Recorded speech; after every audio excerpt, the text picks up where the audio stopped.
So I know some of you did not watch the episode. Oh God, don't even get Selena. They did not read letters to each other. So basically what they did is they all went on dates. Trinity and Bryce told each other that they loved each other on their date. And then after they said it, she was like, well, get up and kiss me. And then Carl and Anaya had a date and they made them like a storybook, like a fairy tale storybook, similar to what Amaya and Brian had last season with like the photo album or whatever. Yes, Majestic Fave. She had to prompt him. He forgot his cute. No, I'm just kidding.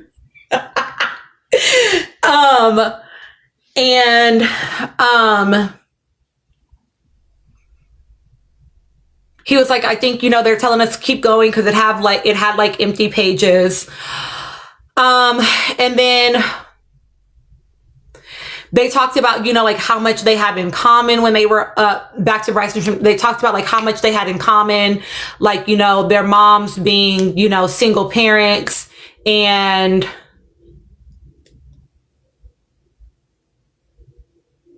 being hustlers. I'm trying to remember what they said.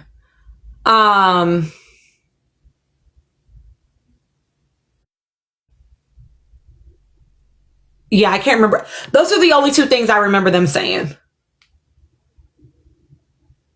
If I'm forgetting something, drop it in the chat.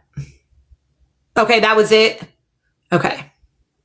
I'm like, I must be, because they were talking about how they had so much in common, and I only remember them naming two things, and one of them is not even about them. And he didn't know how many children her mom had. He was like,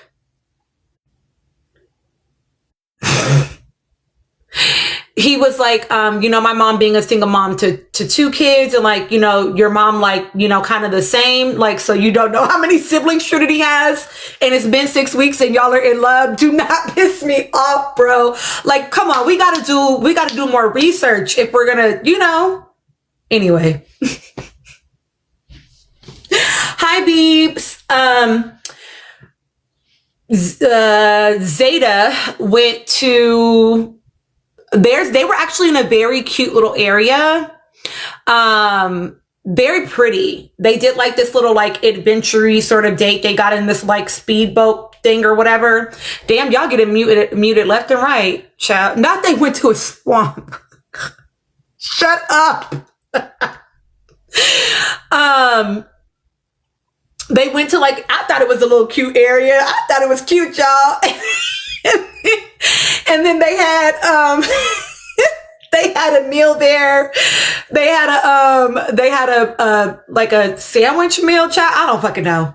Yeah, that's what it looked like to me too, Shavana.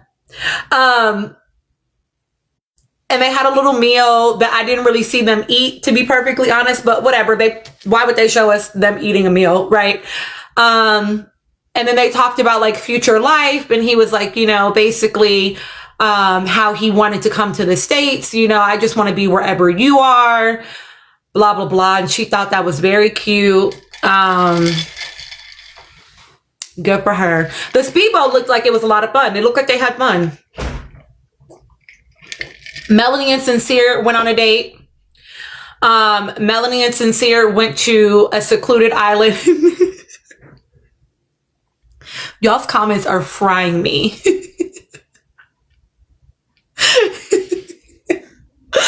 Please. I'm trying to get through it, y'all. Sincere, no, there was no singer. They had fire dancers on Brinity's date, but there was no singer. But they did have like videos of like famous artists, like I guess people whose songs they featured throughout the season. I don't know. I barely be listening to what's playing in the background, but yeah. So ShrekCon, oh my God.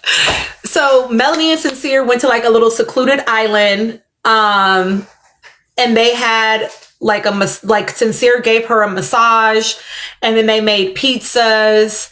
And he basically told her, that he's glad that, she stuck beside him, that she's very resilient, which is what Melanie said to him on movie night. You pick me because I keep taking you back.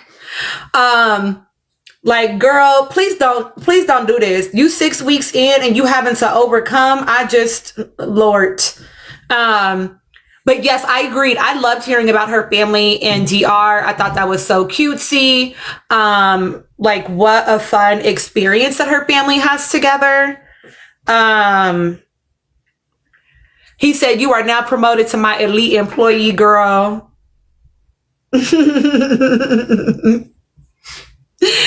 He said, "We shall overcome." Okay. Yeah, her mom has a lot of siblings. Okay. A lot. So that's a big family. So that's great. Like, if you're a family oriented person, that's great, I guess. Which it seems like she is. Neon, listen, that's what the man said. That's what the man said. What else? I'll get to the other part. Okay. And then who else? Oh, I said Carl and Anaya, Brittany and Trice. I said everybody's dates. Carl and Anaya. Ooh. Carl and Anaya on their date, like I said, they got the little book of their story or whatever. I think that they did a pretty good job giving like the brief moments of where Casey was in her story, but really trying to let it be her and Carl's story, which I wish the public would also do at this point. Matter of fact, Blessing Report, if you in here, I'm about to whack you. I made a video about Carl and Anaya. I made videos about all the Final Four couples and my thoughts about them, right? And I explicitly did not mention fucking KC and said in my comments, don't come in my comments mentioning that other man, okay? Let's just talk about Carl and Anaya. And Blessing Report got their ass in my comments talking about KC. Don't piss me off. All right.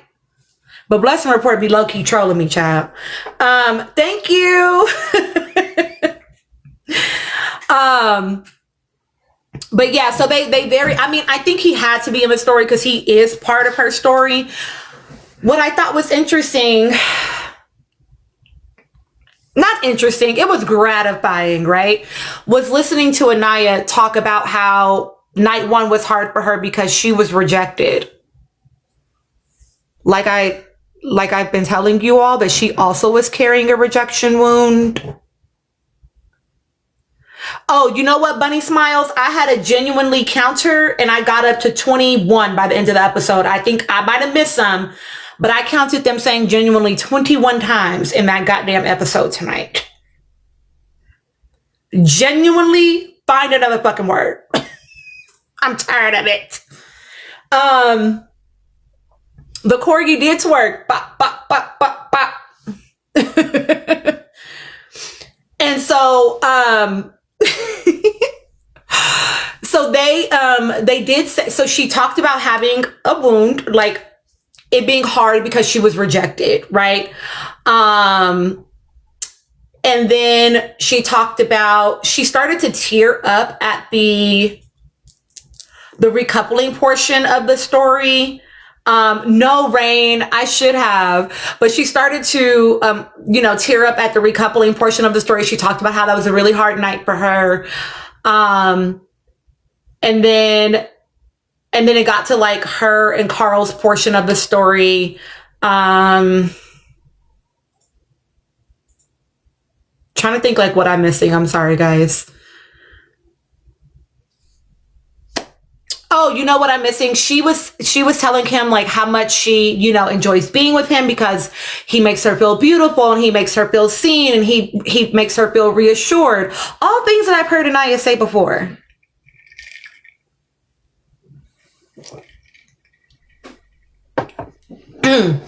So, that's what she likes about the man. I do wonder what happens with distance, but listen, he literally said, I'm not a prince. He said, stop saying that.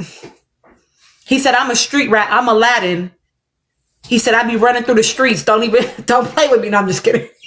He didn't mean it like that, but it was funny when he said it though. He was like, stop trying to make me her Prince Charming, please. I said, Carl, don't do this.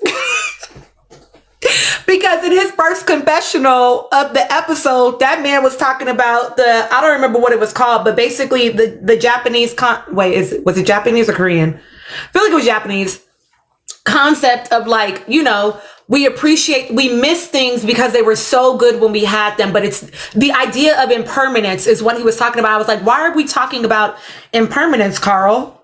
Why are we talking about impermanence? We are in the final episode, sir. You're supposed to be talking about the future together. He said, but we missed it because it was so good when we, I was like, Carl, you're funny low key. I was cracking up. He was like, let me just let y'all know now.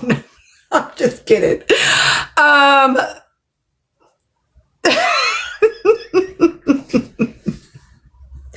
Aaron, you don't have anything that actually proves that. I also thought, well, user, he was honest in his confessional, not to Anaya. When they went on their date, he talked about them continuing to, write their love story. Oh, damn. So,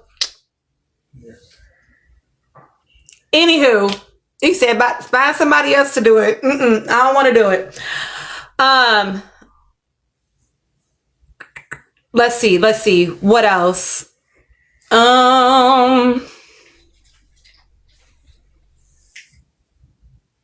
Like, don't come in here lying, child. What else? Well, you know what? The producers didn't even do it for the plot. The public did. The public did that, but that's whatever.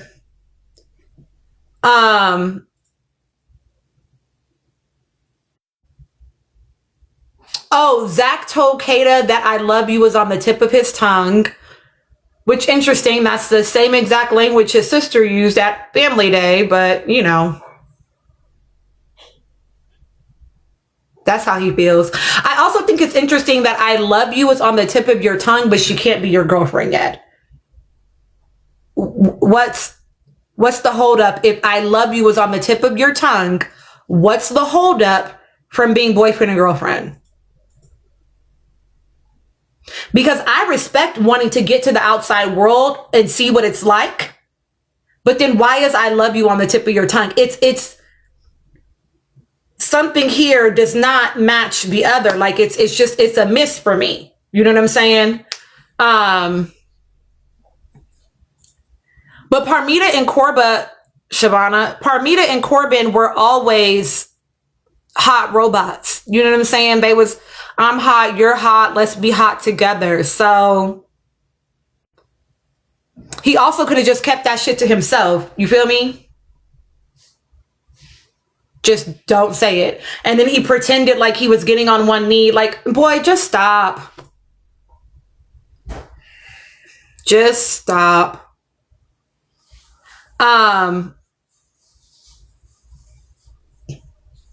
Who else? Oh, Melanie and Sincere.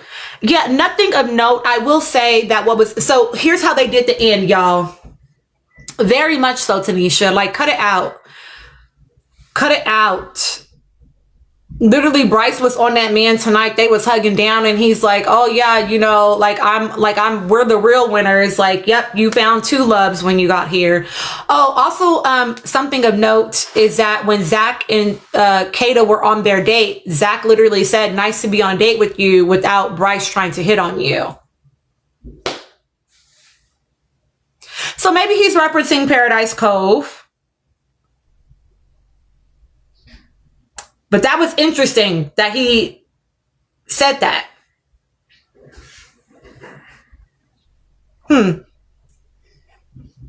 I think the celebs were people that had songs featured. Hi, Shantae. So listen, when they left, when they're ending the episode, yes, Kayla, he said that when they first got to their second part. Yes, Joyo Boy, I did see it. I posted it to my story. Yep, the same Bryce that introduced Kata to his grandmother and brought up Paradise Cove again. I thought it was interesting that he said that Bryce be trying to flirt with her. Like, are we talking about Paradise Cove or are we talking post Paradise Cove?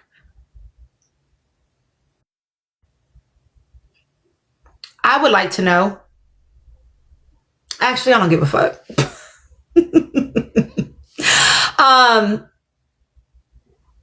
When they were going down or whatever, right? To like get their little champagne, whatever the hell they be drinking, child, and get ready to like do the final four, whatever shit. They had like pictures of all of them. So they had like timelines of pictures as they walked through, which was pretty cutesy. So they all got that experience. Tonight was the first night that we got even remotely close to a man finally helping a woman down the stairs. We had to get to the last fucking night in this villa before somebody did that, but whatever. Okay, whatever. It was Carl. They all walked through the little thing and, saw their little pictures, cutesy, blah, blah, blah, right? And then they had like a little couch where they set up, they had a TV and they had them watch all these little things from celebrities, like sending in about how they loved watching them, blah, blah, blah. They also had their loved ones send in videos as well. Melanie's father did not mention that man Sincere. Who else somebody else's parent didn't. Anaya's dad. Well, briefly.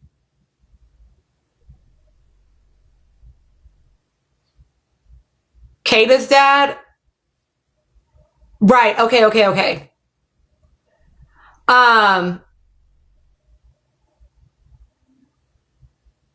Zach's father didn't say a word. Kenzie's not there anymore, but listen, this is how I know they be listening to social media, okay? Because number one, we've talked so much about how Bryce and Trinity don't have depth. So why were they giving us, they were force feeding that shit tonight. Thank you, Sunsetty. That's so cute. They were, oh no, you're okay. They were force feeding that shit tonight, like real heavy. And it's like, there's nothing that y'all can tell us because there's nothing that we didn't see. Literally, you all had a perfect opportunity tonight to say, no, we have depth, and then tell us about all the things y'all know about each other that makes you be so in common, and that, all the things you've shared, and you didn't fucking do that. You told us shit that we already fucking knew. I'm so happy. I love you so much. I'm so happy. Anyway, so after they had them watch the family, watch the celebrities, Kaylani was the only one that kept it P with them. Yes, Ryan, Brinity have both exchanged I love yous. Hi, Callus. I agree. Joyo Boy. All shade. What do you love about her?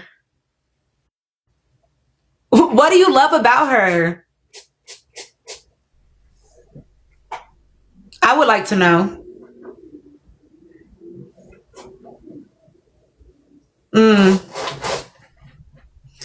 Listen, Proverbs 31, she had to give him his cue again about that kiss, child. Okay, anyway. So listen, all old facts. So listen, okay, so then they're watching it, whatever. And then Ariana comes down and does like a pre-fucking reunion session with them, child. I'm sorry. Let me keep it together. The only thing that I honestly felt like was of note in that in that moment was Melanie. And I know everybody said something, but it was the fact that Melanie said, we all want to be picked.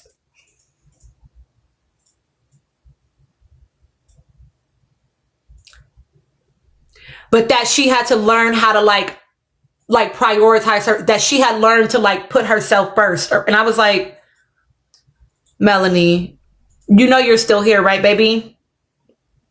But then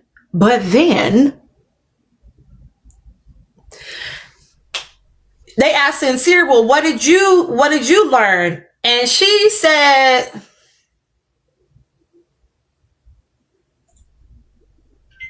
for the entire time that man talked,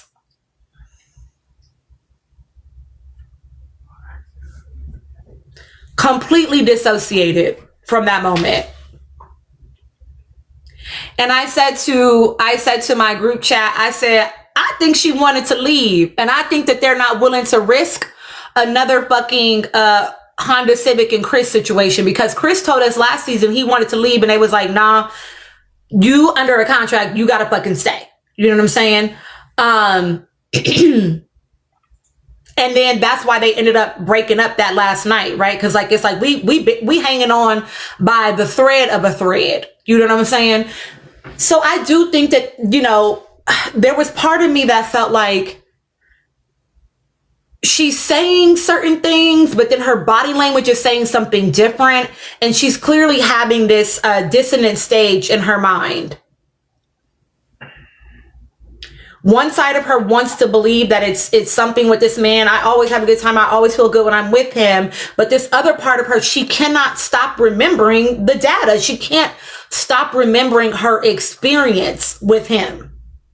And so she's having this tussle. And so I wonder if she gets out, well, when she gets out of the villa, right? Oh, Imani, for most women, that is exactly what happens. They mentally check out before they ever physically check out.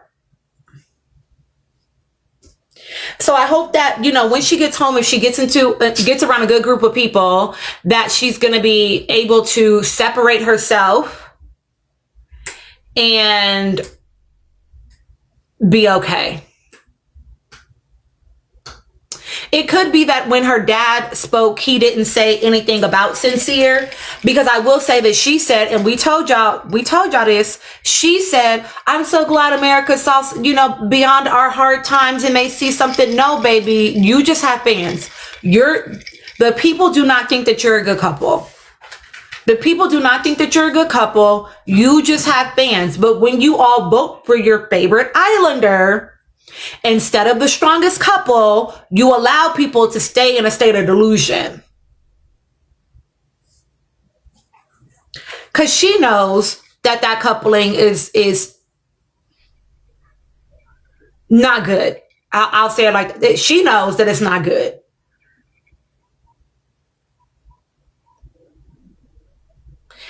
But if, you know, your heart is telling you to stay, and then it seems as though America is validating your couple, but then you have all this other stuff. So I'm sure she's having a very difficult time. She's having a very difficult time. They did not do any speeches. They just did like a reflection of what did you learn while you were here, which I thought was interesting. Because I've been talking about them motherfuckers learning something all goddamn summer. Thank you. How they all had a lesson to learn. And then they was like, what did you learn this summer? Like, what? Why are you asking them that? That's weird. Anyway, oh my gosh, thank you, Proverbs 31. And then the biggest thing, the other big thing that I wanna say that felt relevant to me was that Kata came in fourth place with Zach. And that just is evidence. That is evidence that had it not been for a four-way vote, they would have gone home. Because when the votes have to be split between the fan base, they don't have enough fans to stand on their own. And that's why that four-way vote, when people are like, you know, obviously they can't change the numbers of the vote, but they can manipulate certain things to get the outcomes they want. We also said, right, oh, them core 4 girls ain't gonna last. And then today we got that a line about how they're all best friends and who would have known it. And they can't wait to hang out outside of the villa.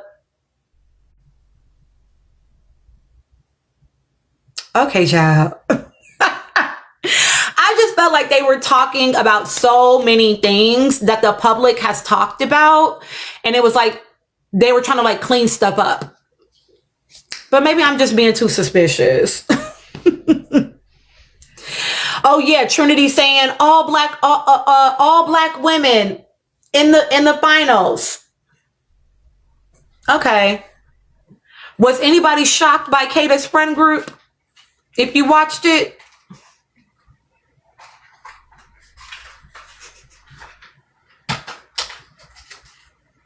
it gave.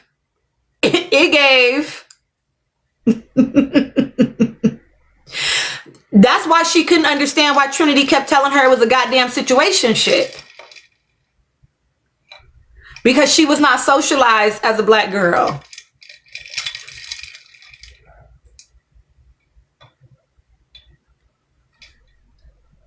She had three white friends and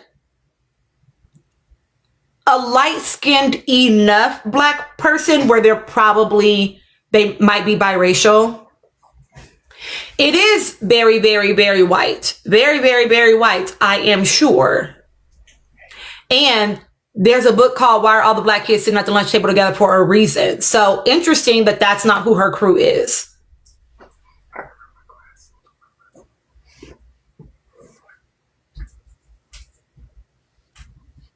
No judgment, just something to notice, right? Because we wonder why she shows up in certain ways. I mean, those of us that maybe weren't clear, the mothers are the carriers of the culture. That's not my opinion. That is psychologically, that is research backed. That's research back.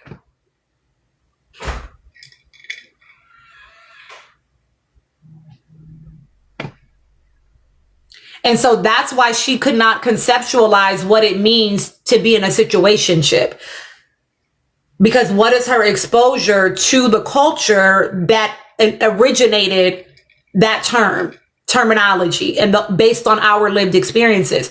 The connection is not the same. There's hookup culture, and that comes from queer community and also is in white culture, but that's different than the situationships that, anyway.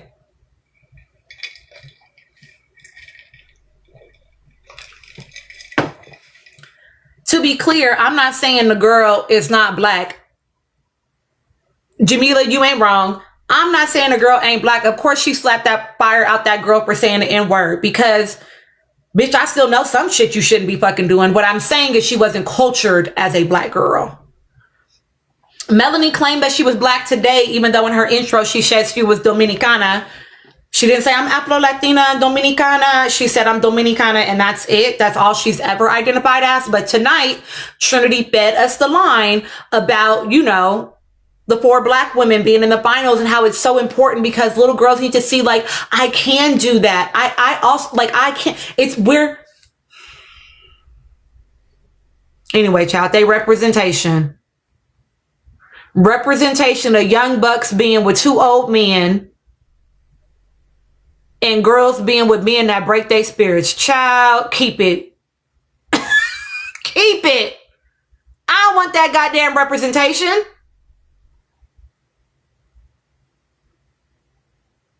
The fuck? Okay.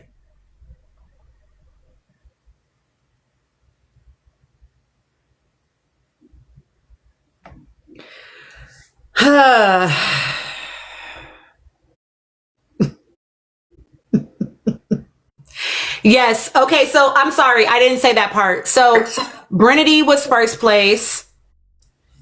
Nikea, we're just talking about the truth, baby. If that feels uncomfortable, you should leave instead of commenting. Let me help you. Let me help you, babes.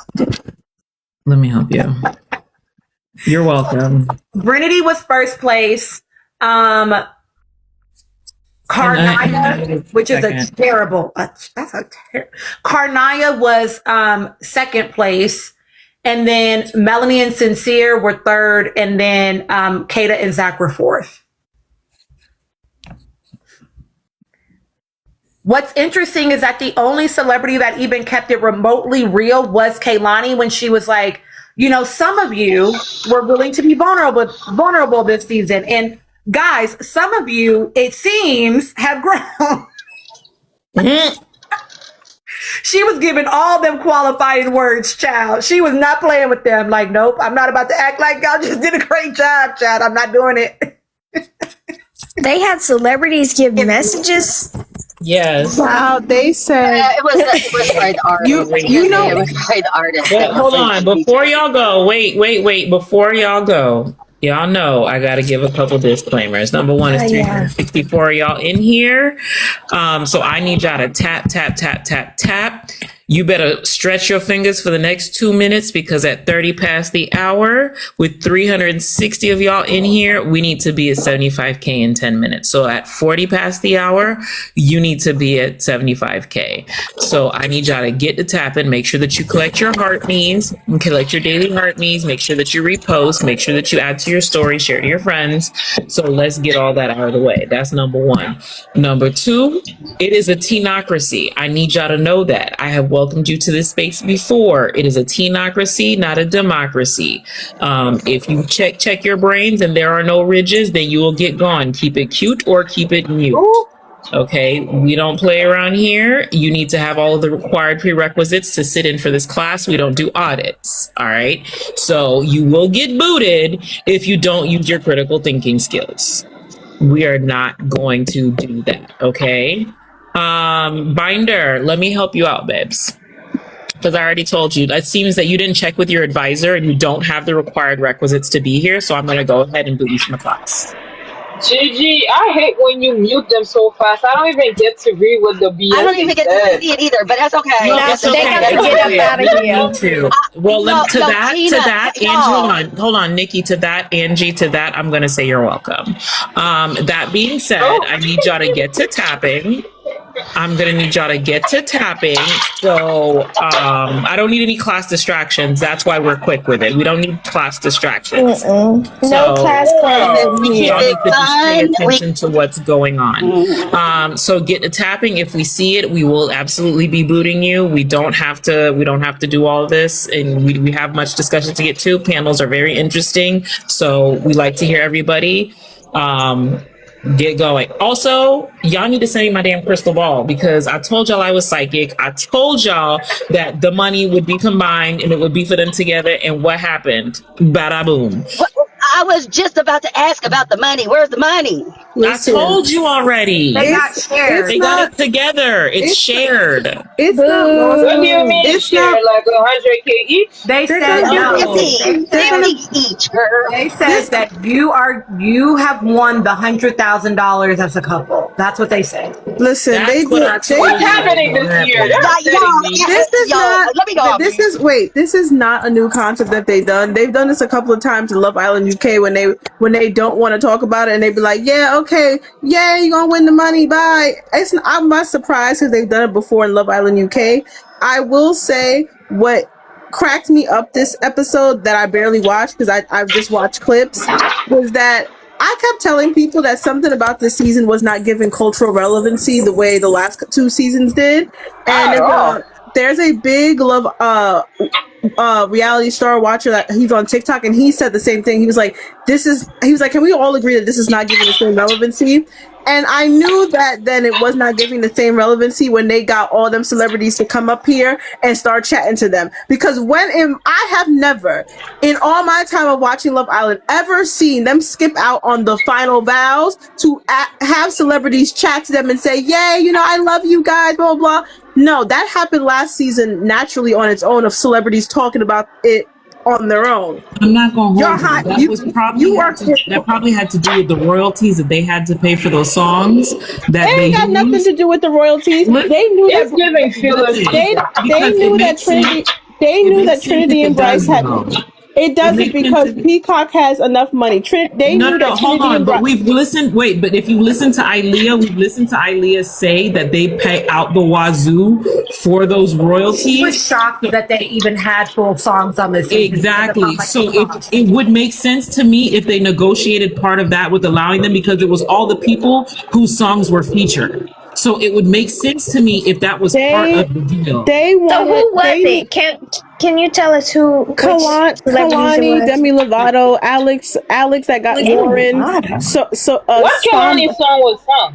It's not the people were on there. Listen, it has nothing to do with them damn royalties. It was trying to give them cultural relevancy because the season has not had that. It's not the speeches needed Can to I be say cut it's out. both? Can I say it's both? It could be both, but it's also not lost on me that they couldn't have the winners write a letter to each other once again. What was it going to be? I like you, you like me, we are a happy family. It's not lost on me. Oh yeah, Drewski was on there, and obviously Drewski wasn't featured, but yeah. Right, that's But he true. said, but he did say if I pull up to the reunion, so maybe he's like soft dropping that he will be there. Well, yeah, I did notice that. Why?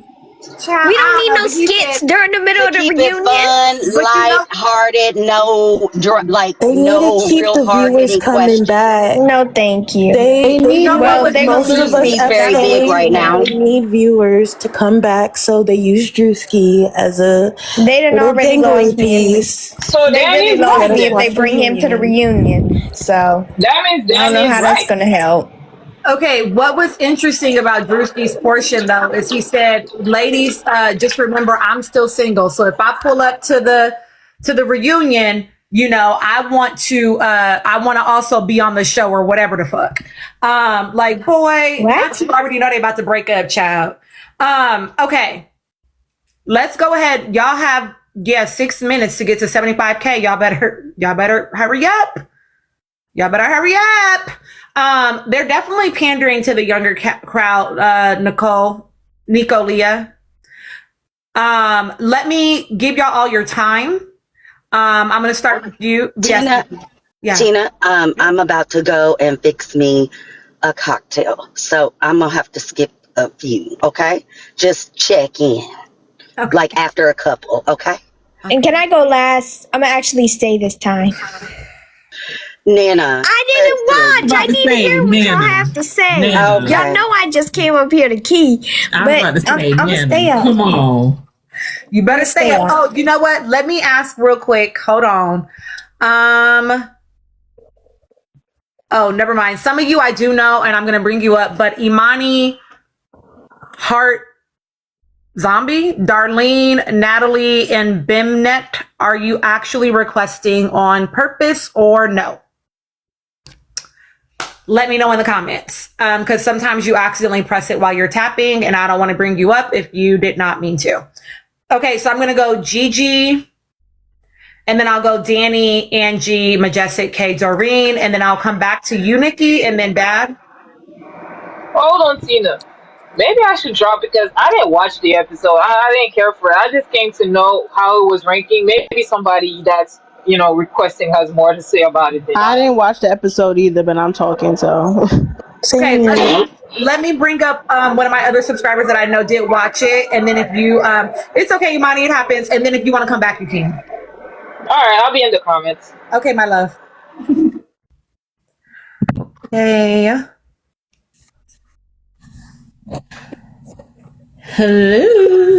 Hello. Hello. All right, my love. Go ahead and give me your thoughts.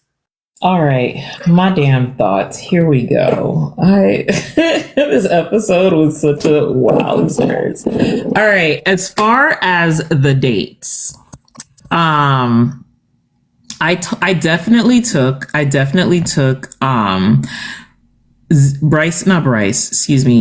his boyfriend. What's his boyfriend's name? Zach's comment as Bryce, finally letting up on Kata as you kept doing this. So Soul had the right idea, basically, is what I took from that. Because what do you mean you finally have some time with her where Bryce isn't trying to push up on her? Like, what does that mean? Like, I need y'all to Come on, be for real. Be for real.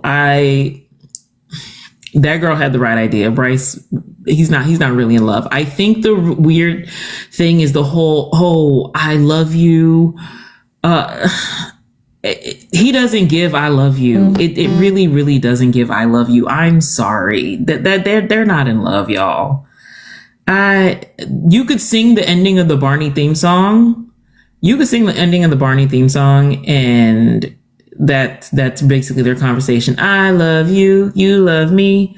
We a happy family with a great big hug and a kiss from me to you. Won't you say you love me too? That was literally their entire conversation to each other. They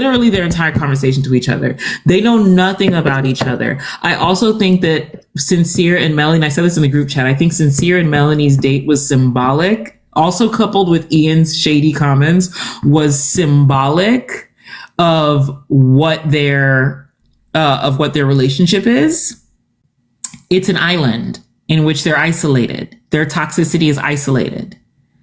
That's what it is. That's why they were put on that island by themselves, because their toxicity is isolated, and her family ain't fucking with that shit, and that's just what it is. You know, it's the two of them against the world. And for that man to sit up here and be like, girl, you resilient. You supported my rights and my wrongs. You resilient. You stood by me. You didn't give up on me. And while I'm glad she clocked his shit in the moment and was like, wait a minute, does this mean you preparing to put me through some shit again? While I'm glad she clocked his shit in the moment, you still stayed. And again, I voted for them, not because I thought they would win, but I'm not throwing away my vote on two people who don't belong, who are just friends, Carl and Naya, on one guy who was trying to trade his girl like a Pokemon card and won't just tell her straight up that they're a situationship, and he wants to have all these green card conversations with her, Kata and Zach, or fucking Trinity and Bryce, who is just in it for the money. Like, I'm not throwing away my vote. These two people are two individuals who know they both ain't shit together and still decide to stay together. Y'all know it. Y'all want to be there. You have wanted to be there. She has been said, I will continue to take him back. So I'm gonna vote for y'all to be together. You know why? Because you like it. I love it. You like it. I love it. Your mama flew how far with all that Spanish in her pocket and said, mi vida, what are you doing? You let this man take your essence, and now you're giving it away for free, which goes to show that her mama didn't light the right candles. All I'm saying. Her mama didn't light the right candles. All I'm saying. I don't know if it was just me, but I think I watched Carl disassociate in half of the conversations he had with Anaya. I thought it was really funny, and this could be production, I don't know, but I thought it was really funny that all of the boys were in the kitchen making breakfast, talking about what the next step is, and you have a scene of Carl looking off into the distance like, what the fuck did I get myself into? What the fuck did I get myself into? Like, it's just, I don't think that there is enough time with them together to be able to formulate something. I think maybe if he had been in there earlier on, possibly. I just don't think that there was enough time for them. And then all of a sudden he's going to be on he's going to be in his state doing all the school and being super busy with that.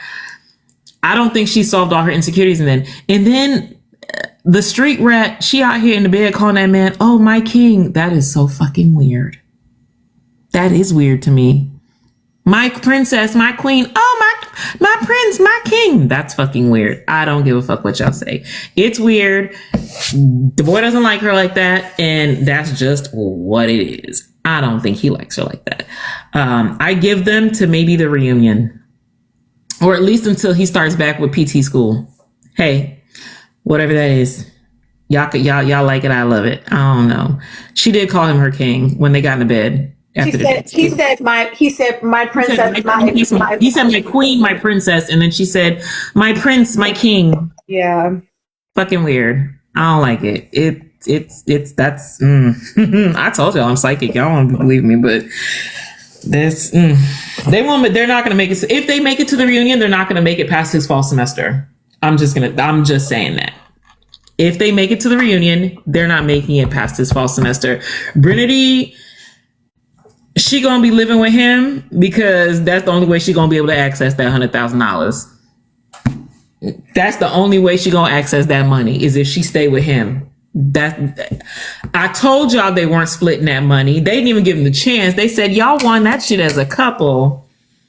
That's funny that you think I'm jealous because I'm 20 years into getting married. I don't need to be jealous. I'm gonna get my back knocked out for 20 years, boo. So please, there is no jealousy here.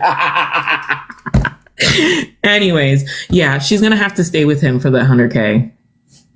It's weird. If I'm too old to be bitter, you're too dumb to be in this class. So guess what? Expelled. But yeah, that's just what that is. That is weird. But yeah, that she's gonna have to stay with him to get that money.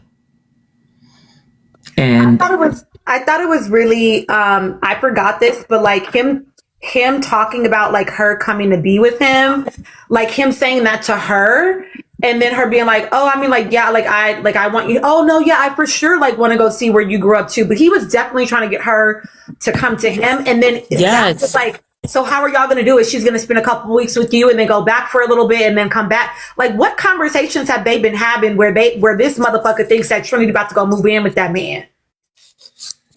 Well, if she want that 100K, she gon' go. And why would she, at 22 years old, move in with a 30-year-old that has a fucking roommate?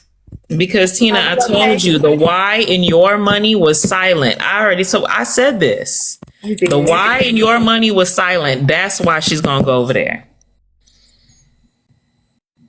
She didn't say that. This isn't a breakout cast, and we know that. Mm-hmm. No, they the Clark special. Listen, it's Three's Company, child. They about to be Three's Company, but it's 2 boys and a girl. But they said they did not clarify, y'all. They did not specify. What they said is y'all want $100,000. They've done this in the past to Love Island UK towards the end. I want to say like after season 8. Sometimes they'll say it and sometimes they don't. And it's just implied that they're splitting the money. Like it's just implied. They just don't give them the option of. I want to say they've done it a lot after season 8. I want to say like Indy and Dami season, they'll just be like, you won $100,000. Yeah, they stopped making them split it on the UK one. Yeah, it's implied that where they should have made them split it, honestly, because I wanted to see it split. Because nobody ever just takes the money because they know they're going to look horrible. It's bad for branding. To look horrible this year. It doesn't matter what year you're going to look. If you're coming out to brand deals lined up for you, why the hell would I take the money and risk? Oh no, I get why. It's just because they're all so young. I was hoping one of them would clip up and do it anyway. It's never happened. So Didn't Johnny take the money?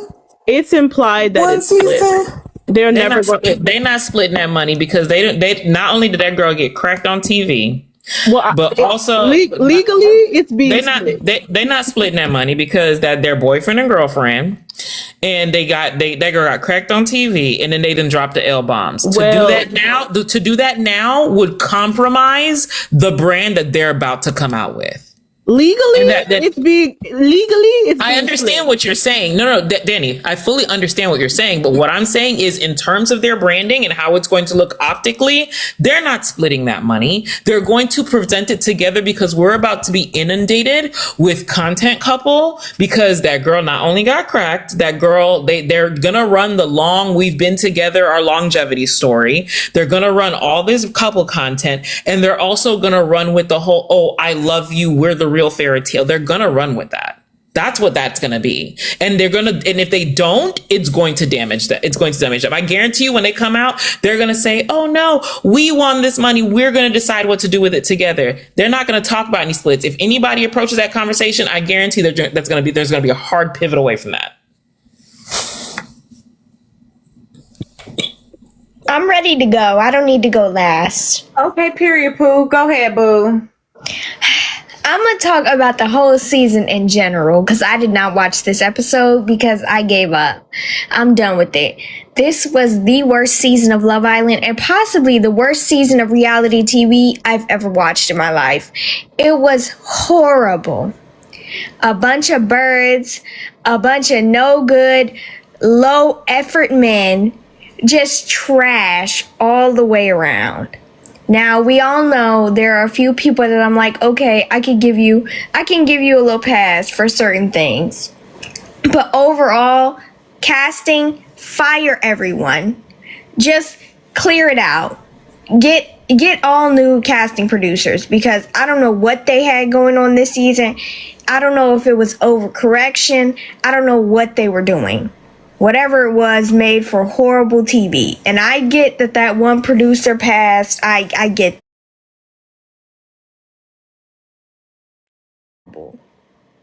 So I can't give them too much grace on it. I'm sorry, I can't.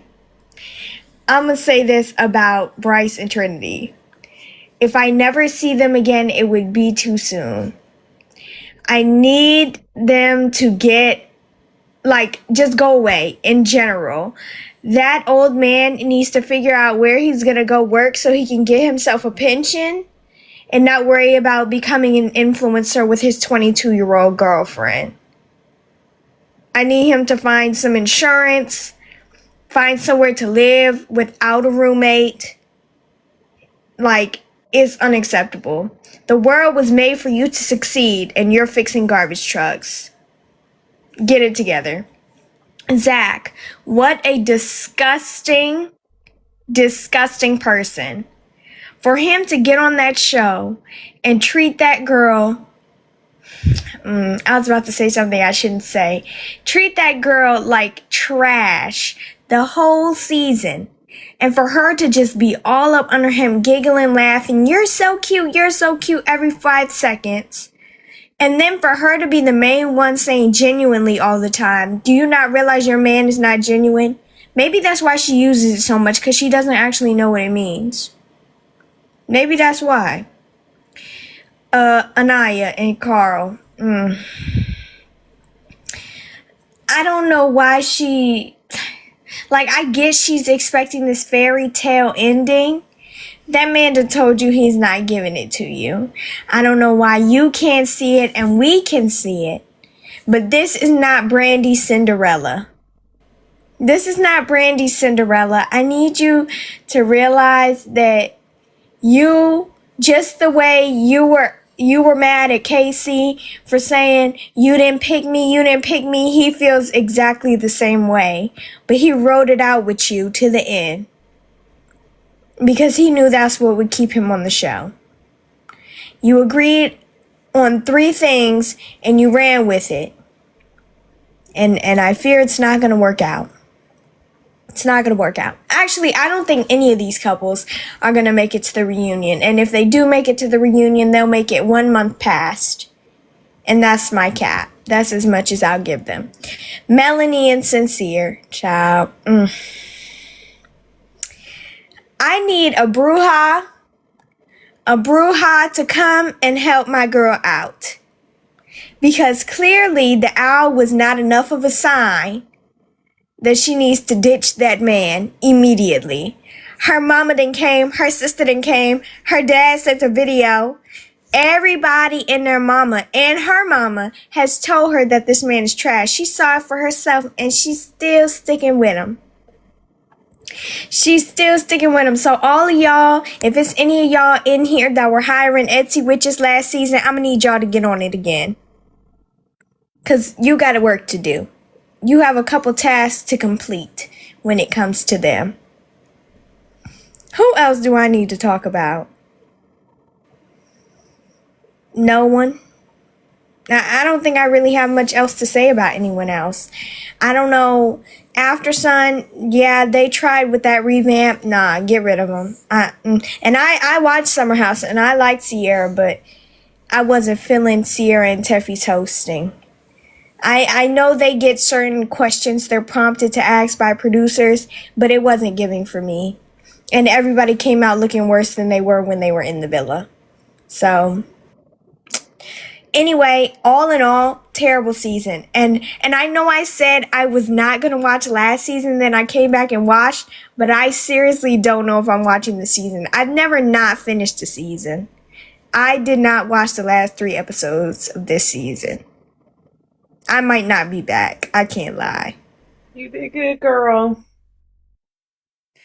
And them Etsy witches said they ain't enough candles in their arsenal to pry that girl from up under that man. I fear Tina, and this is like, and this is all seriousness.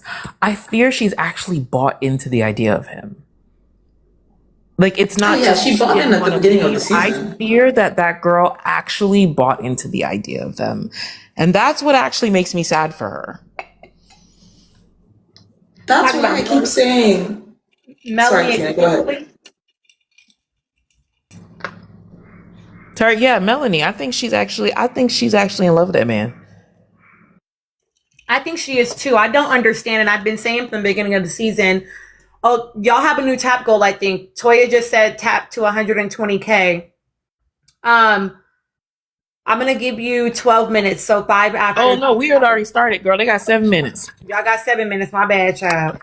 I've been saying since the beginning of this season that I don't understand. Like, I can't put my finger on what has gone on between the two of them that she would be so bought in. I've said from the beginning of the season that they are energetically familiar to each other, but I felt like based on what they knew their previous, at least Melanie knew her previous dating history was, someone that feels that familiar energetically should maybe be a fucking sign to get the fuck. You know what I'm saying? Like, she did not, and that's not how she registered it. She registered it as like, oh, this must mean that I should be with you. And that to me is odd. I know that people have been, and Angie, you're not the first person that has said that, right? That, oh, he's the best she's ever gotten. People are saying that like Sincere is her first baddie. I would like to see her roster. Like, I'd like to see an ex-boyfriend or a former partner. Tina, do you think it could also be that she likes a fixer-upper? Yes. Because there are some girls who love that shit, who they feel like they have more of a measure of control. Because there's something also that she said that struck me when she was at the salon. Was it with the salon or was it in Say Less? When she said, guys, I'm not lonely anymore. It was the salon, I think, yeah. Yeah. And I don't think she was talking about her friendships, y'all. I think she was talking about that man. Can I add on to that real quick?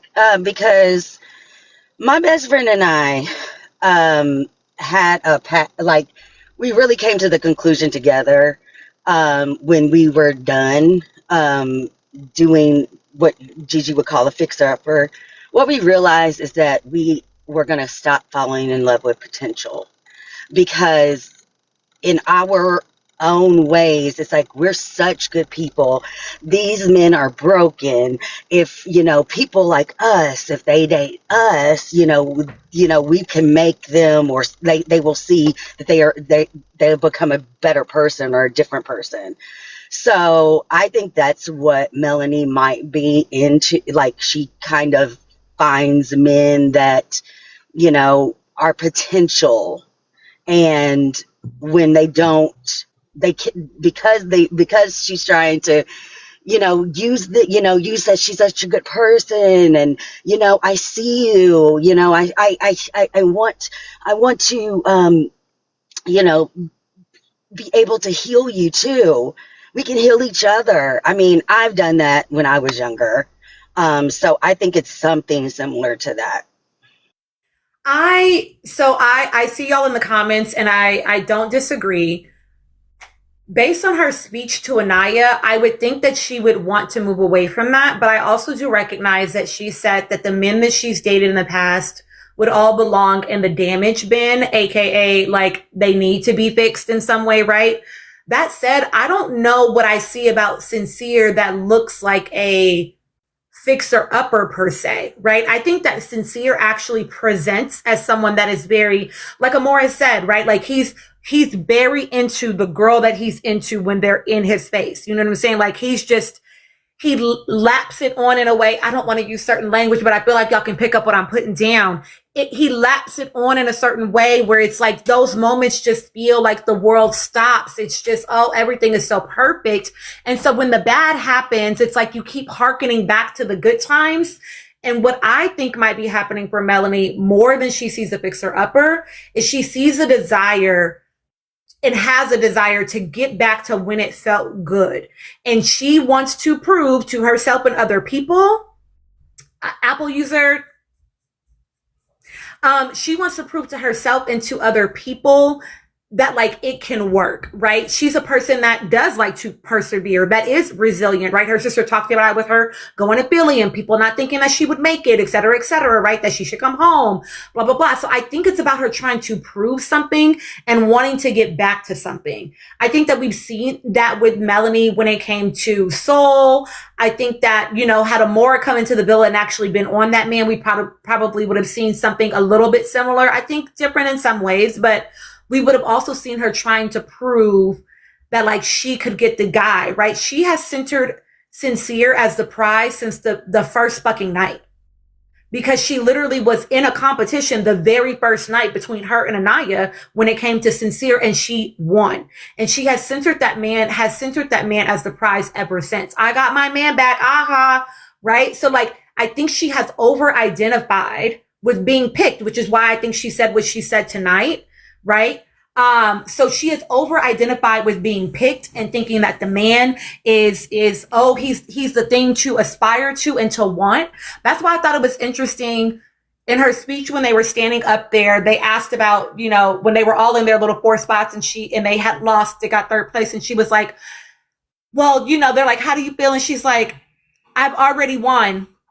This is the prize, standing up here with my friends. And Sincere, like I think there is a part of her that's tapped out in a way and she's trying to shift away from it. But I think she has over identified this summer with making him the center of like, that proves that like something is good in her experience and that validates her in a way. And I think that, yeah, she's gonna be in for, I don't even think it's a rude awakening, if I'm honest. I think that she knows. I think it's just going to be another painful. She definitely knows. I mean, she said that, I might come out here looking like a dummy. I mean, those were her words. Yeah. So yeah, she does know that. Yeah. And I think that there's a lot of that drive, the way that she moved to Philly. I feel like she's associating that with her relationship, like trying to, in spite of everybody, going against them, like, that he's going to prove y'all wrong. So good luck with that. Well, yes, I said this a couple of nights ago, right? I also feel like, take a top break, y'all. You hit your goals. Thank you. I also feel like part of this is that Melanie needs him to do it because then it will prove that she's valid. Look, he did this for me. He changed for me. He grew for me. Because what do we say, right? If he wanted to, he would, right? And so this also is a form of, she looks a lot outside of herself for validation. And so this would also be another external validation of her. And, again, I'm not gonna take away the things that we've watched Sincere do that are damaging in the real world, let alone in a villa when it's just you and that man and everybody else telling you to stay with that man. Saying things like, I do see you as my girlfriend and my fiance and my wife and the mother of my children. I do want to, like, he's doing a lot. He's doing a lot, gaslighting her in real time, making her question her reality. Like, that is already hard to navigate in the real world when you could take a step away and a step back from that person. She's not able to do that. She's just in that motherfucker with him. And so I also don't want to take away the impact that also is having on her. I would agree in future faking that I can see us being here, doing this, doing that. Us and bringing our families together and me working hard and to me just speaking. But I also said it's a sunk cost fallacy, and I think somebody put it in the comments as well, and I've been saying that. I think she's invested her whole entire summer into that man. And so now it's like I need to reap the benefit. Right. I need to recover my losses. I need to not, like you said, I need to not look crazy. The thing that she kept saying is don't make me look stupid. And I feel like in the end, for him to change and to not do what he's done to other women to her would make her seem like, oh, she made the right decision and she wasn't stupid. And she's different, right? And that she's different. Absolutely. So I do agree on that, but I'll be quiet because I know other people gonna go.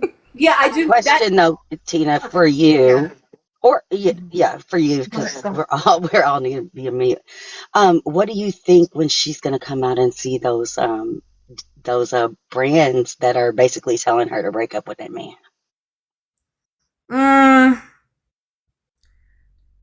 Let me think about that. I do want to say you made me think about something, Calvin. I also want to just point out, right, that she doesn't want to, don't make me look stupid, not don't make me feel stupid.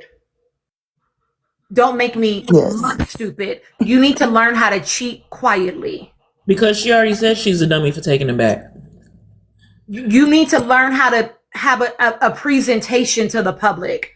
Don't make me look stupid, not don't make me feel stupid. She's more concerned with how it is perceived. Again, yes, Nikkei, again, that external versus the internal. And that is going to be interesting to watch play out over time. Nikki, to answer your question. Hi, Larja. To answer your question, I think that Melanie, it might make her dig her heels in. If she wasn't moved by her sister and her mother, well, her sister bawling her eyes out and her mother saying, girl, get up off of this man, a brand, I don't think is going to move her for real. I don't know. That's money though, Tina.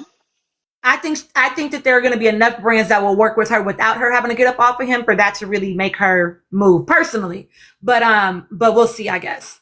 Okay, Danny, let me give you your time, my love. Go ahead. I'll be like bad. My comments are going to be for the overall season because I just didn't have it in me. The last episode when they did that nasty food challenge, that was a wrap for me. I said that's gonna be it on this season. This season was lackluster is the best word I could describe for it. I feel like they tried to overcorrect. If this is what y'all version of is regular people on Love Island, I don't want the influencers or something, because I just feel like Love Island set the tone with that door challenge. And that equated to the Islanders of, oh, it's better if I don't move off the couple that I'm in. And it set the tone for the whole season, and it's just been rocks ever since.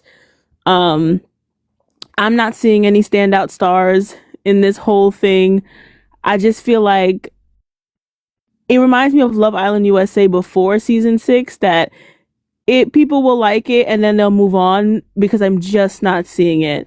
Bryce and Trinity, the money thing didn't surprise me. It's not going to become a topic because they didn't make it a topic. The only time the money thing is ever brought up is because the show brings it up. So nobody's going to ask them the question about the 100,000 because it's not the show didn't make it a thing. It's implied they split it. They're going to move on. He keeps telling her to.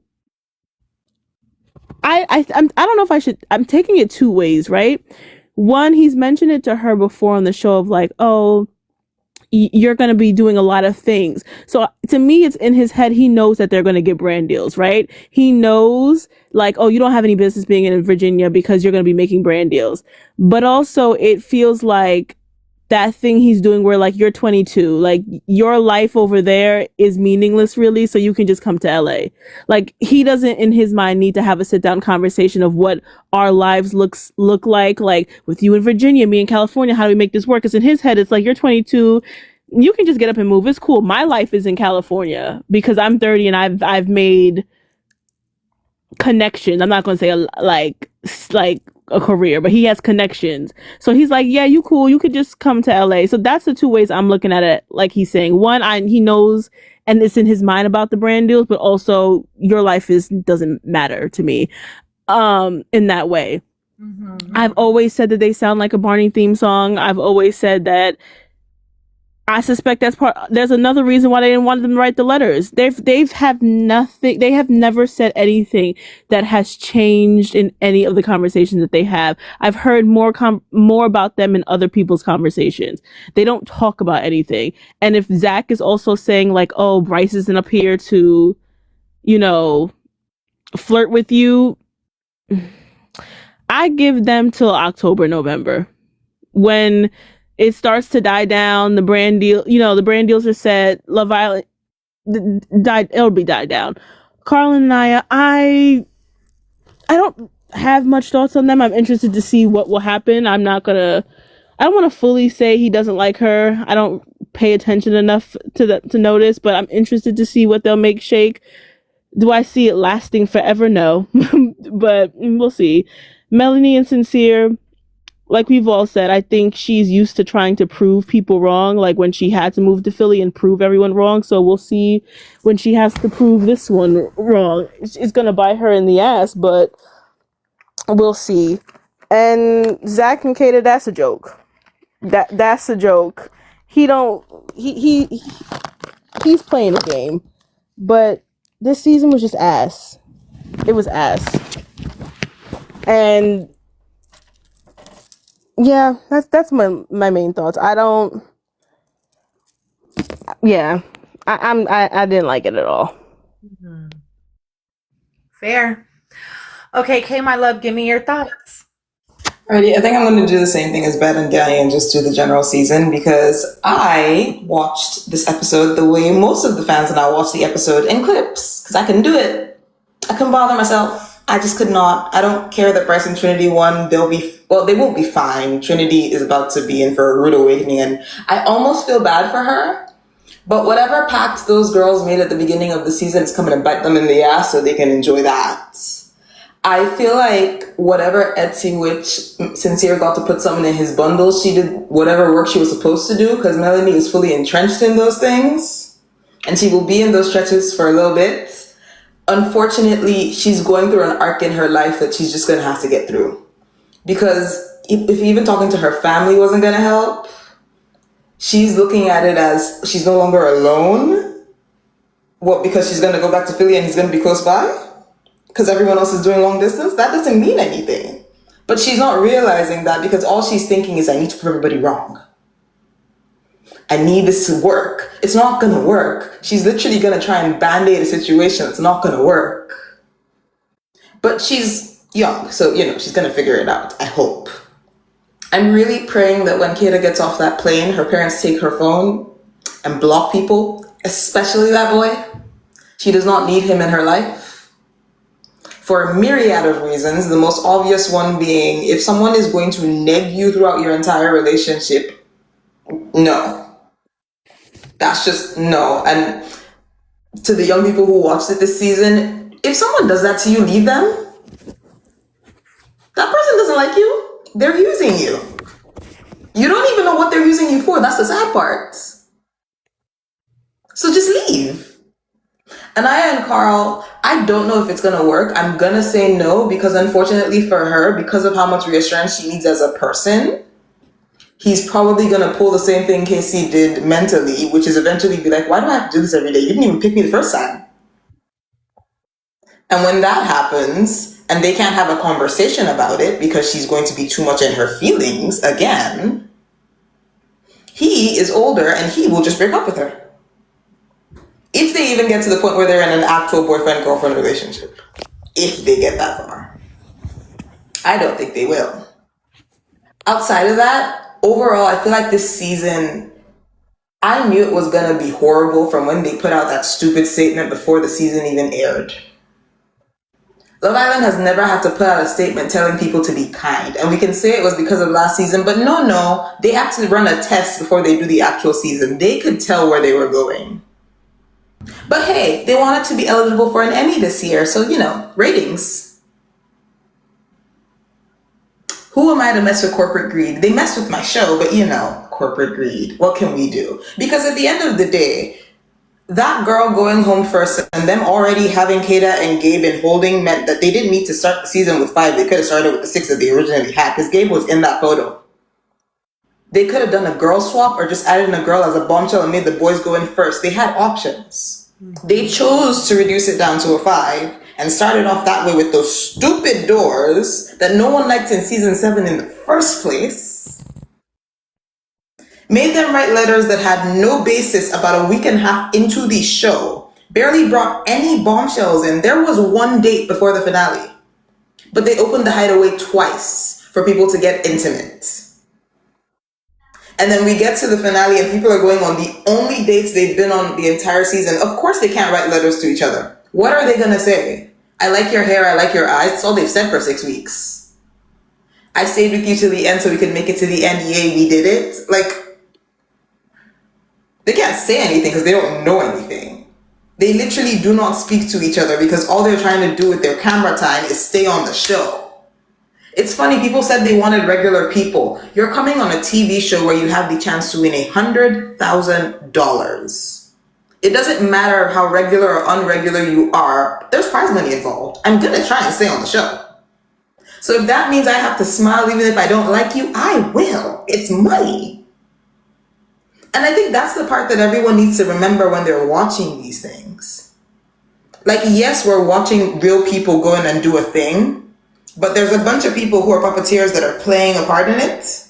Also, everything that you think about them is also like a puppet hand, so you're making it worse. And because you've forgotten they're human beings when they walk in that door, and you've decided that they're a Sims character, and this is your computer, we're affecting their lives in real ways. So now people are saying, oh, the core 4 are going to come out to brand deals. Watch that last 2 months. Because guaranteed those girls are about to fight. Individually and collectively, they're about to have multiple fights. That reunion is going to be fun for me. Might not be fun for their fans, but it will be so fun for me. I cannot wait for that reunion. I'm going to have a blast. I might even watch Beyond the Villa this season if they do one. Because again, it will be fun. Just watching how they interact with each other after realizing that all that stuff they did was stupid. Because by then they'll all be broken up. That's not me being mean. That's a reality if they like themselves. If they don't like themselves, they'll stay with those men. And then, well, Beyond the Villa will still be fun for me. In a sad way that time, but well, it'll be interesting to see. So if anyone even likes these girls, I would say you should start praying for them to find some form of therapy and a way out. Because what this summer has done to them was not for the better, regardless of any brand deals they might get. I'm done. Thank you, Kate. Angie, you had a question. Is that why you came up, babe, or you just wanted to share thoughts?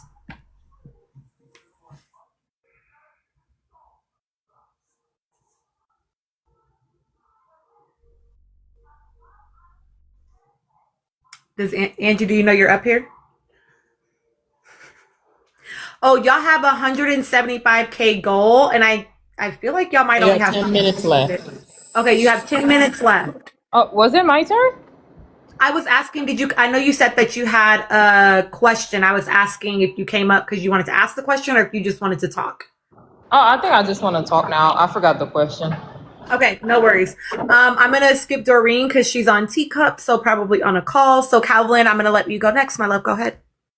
Okay, so I'm gonna say it was real quiet by the creek. When it came to Zach and Kata's date, yeah, it felt like it was very low budget that they put all the money that they had into Anaya's and Trinity and Bryce's dates, which I thought were really, really cute. I thought that the storyline of Anaya and Carl was actually cute. The fact that they actually had a story, and I think like that's the part that I enjoy about it. And they made that book. I feel like they spent a lot of money on that little book, even though it was cute. And I won't say, yes, it was so giving like Disney princess, Tiana, which is one of my favorite princesses. So I thought it was very, very whimsical, magical. The cinematography was beautiful as far as the date itself. I'm gonna have to slightly agree with some people on the fact that I don't necessarily know that their connection is like a deep connection. I think like they didn't have a lot of time because of course they came in, like Carl came in during Casa, dumped, come back. But I feel like they had a little bit more substance than other couples that had been there for the entire time. So like it was kind of weird to see them talking about what life could be like, about childhood, families, growing up, parties, things like that. And I felt like they were like talking a little bit more in depth than some of the other couples that I saw. So I'm not going to knock them on that. I think that they just didn't have a lot of time together. And I also feel like they have more in common. I mean, it just is what it is. I've seen them connect on more things than I saw. Somebody said the fair stuff was corny. It was corny, but it's TV. So like, I'm not even gonna be mad at it. It was something that it gave us to watch. So I'm not gonna knock it. But yes, I do feel like they were a little bit more aligned, and even Carl's dad was like, you and Anaya are very aligned based off of these things. And he mentioned like, they're both sweethearts. They're both smart, like I could see that. And I felt like it was a little bit innocent and kind of in what people would consider genuine. But hey, that was just what I saw from it. I felt like Bryce and Trinity, I've never been a Bryce and Trinity person, so I'm not buying it. And I see why they didn't even ask them if they was going to split that money, because we know that they're going to split it. And if not, I don't think that Bryce would have kept it or Trinity would have kept it, because of the fact that like brand deals and optics, they know what that looks like coming out of the villa. So I don't think that they would have done that. So I think they was like, yeah, let's just get this on over. I thought the walk down memory lane was cute as well for each couple when it comes to the finals and seeing it. But I also mentioned that, or heard Zach say that he want that U.S. visa. Because when Charlie came on to Family Day, I peeped that. He definitely was like, oh, do you think you want to come to the U.S.? And then also to him talking to Bryce and saying, oh, well, I can stay with you and then I could stay with Kata. So, I mean, as I can see, he definitely is using Kata, and that's also why I'm not like beans and toast the whole entire season, and I do not feel like he has gotten enough lashings throughout the season as well. I've been one of them that's been able to give it to him, because I feel like he's been in the villa way too long and they let him creep up into the final four. But I still peep that he's still saying sweet nothings to Kata, and she's believing it and thinking that it's going somewhere, when I don't think that it's really going anywhere, and he's just trying to get that U.S. visa and stay over here in the U.S. Who else was it? Melanie and Sincere, I feel like I've talked a lot on them, and yeah, I'm kind of tired of talking about them too. I hope that she wakes up. And I've said that before, like baby girl regressed on movie night and she hasn't recovered since then. And it was sad to see her go through that and how traumatic it was. But if her family can't pull her out of it, she's not gonna be done with that man until she done with him. And that's unfortunate. But even when they were on the couch, you could see Ariana asking her and Sincere, like, what were the things that they learned? And she just glossed over when Sincere started talking, because at this point it's just words. You know, like I don't even think she really wants to hear him talk as much as she want to see the action. But a man is only going to be able to change for himself, not for you. And that's something that she'll probably have to learn the hard way. Well, I'll be quiet. Those are my thoughts. Yeah, that's such a good point. I think, you know, when I look at these young ladies on the show, I just see, you know, obviously there are lots of things for us to notice about what's happening in the behavior. And I just see their youth. Like it is just so obvious to me that they're young, you know, and that's not negative, but to your point, right? Like, somebody had put it in the comments when you were talking about, Gigi, how many more minutes do they have? 3? 3 minutes. 3 minutes. When you were talking about Zach and Kata, and somebody was like, she's easily charmed by Zach. And really what I think it is it's just youth, y'all.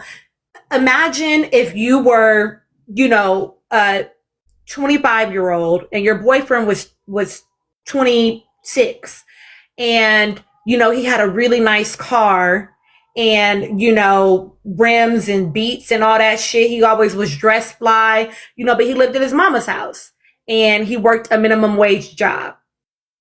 That probably would not impress you as a 25-year-old woman. But if you were 16 in high school, you might be moved by that, right? And so youth definitely is going to make us, the bar is kind of in hell because we haven't had enough opportunities to experience the bar being out of hell, right? We just haven't had enough opportunities to see what it actually feels like to have a partner that is of a particular, listen, seventh letter, you can tell I'm from LA, to have a partner that is of a certain, like, what's the word I want? I don't know. Creed, maybe. Just to have a partner that knows how to show up in certain types of ways, right? And so her thinking it's cutesy, that caliber, Erica, thank you.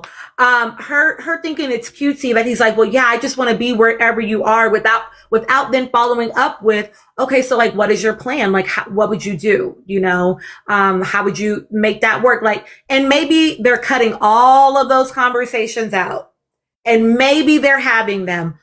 I am hard pressed to believe that they are.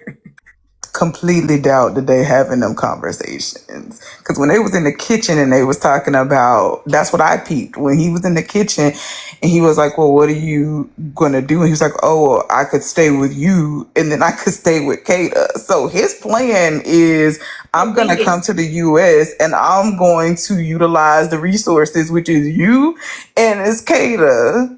And like the fact that she don't see that and she's like, oh, he said he'll come wherever I'm at. Girl. He literally said, I'll do Airbnbs and then I'll stay with you. Like literally couch surfing, like someone said in the comments. And so it's like, I think a 22-year-old woman, she thinks it's sweet that you just want to be wherever she is. She's not thinking about what that's going to cost her for you to be wherever she is. She's not thinking about the fact that she's going to have to pay your way in two ways, right? Because he can't just come over here and fucking work. He's not a U.S. citizen. That's not how it works. He can't just come get a job because he feels like it. Trini, Kimmy, I don't think so. He didn't mention staying with his his brother. I see a 90-day fiance in their future. Or something. He would do something like that. He seems like the type that would want to do something like that. Oh, just real quick. I just want to give a shout out to my darlings that have come in. I think Gigi scared them off for coming on the panel.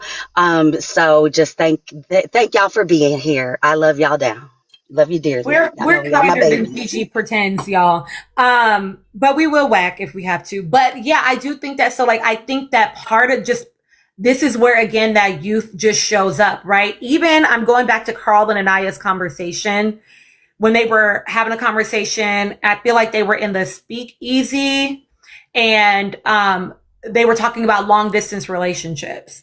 And she's like, well, have you ever done long distance? And he's like, I mean, I've tried it before, but you know, I feel like it only works if people really have their shit together pretty much. Again, maybe it's being cut out, but like would that not make you curious as to, well, do you think that we could work doing long distance, right? Because that's an evasive answer. That doesn't actually answer the question about the two of you. It just talks about ambiguously how long distance may work. And I think that she was definitely looking for, again, as usual, reassurance in that moment and did not receive it.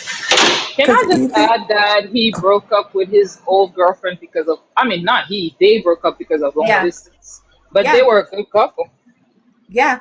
And she's had nice things to say about him, right? And so, and I think his ex-girlfriend is also older than Anaya. And just what we know about Anaya, I would have thought that, like, why are you not asking that additional question, right? Because, and mamas, why aren't you picking up that you're talking about going to Denver and you're talking about y'all meeting up in Nantucket, but he's not talking about coming to you? Where is the effort on his part? A woman that is his age would be picking up on that. She would be noticing. Well, I'm not going to say it's a guarantee, but she would be more likely to notice where is your effort, because she would have had enough romantic experiences at that point to know that men need to provide effort as evidence that they are invested in the dynamic. And that's not right. What if she doesn't want to know? Because I realized after KC, I don't think Anaya doesn't want to know. Not Anaya. Yeah. Anaya doesn't want to know.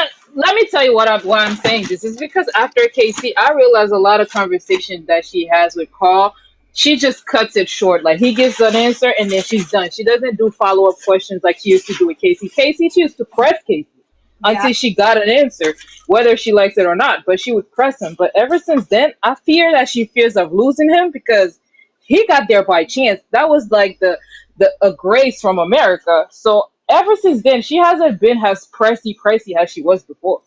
Right. Tina, I would argue that what you're also saying about youth also applies to Trinity and Bryce as well, because there are so many things that she does not pick up on, like even the conversation about like the long distance, and he's just like, oh yeah, you're coming here, like the whole of like never of like, okay, well, who said I'm moving there, right? Like, who said I'm moving to LA? He's just like, no, you're going to move. The constant needing of reassurance from him, the constant, like, the man has put in no effort in that entire villa, and she has not picked up on a thing.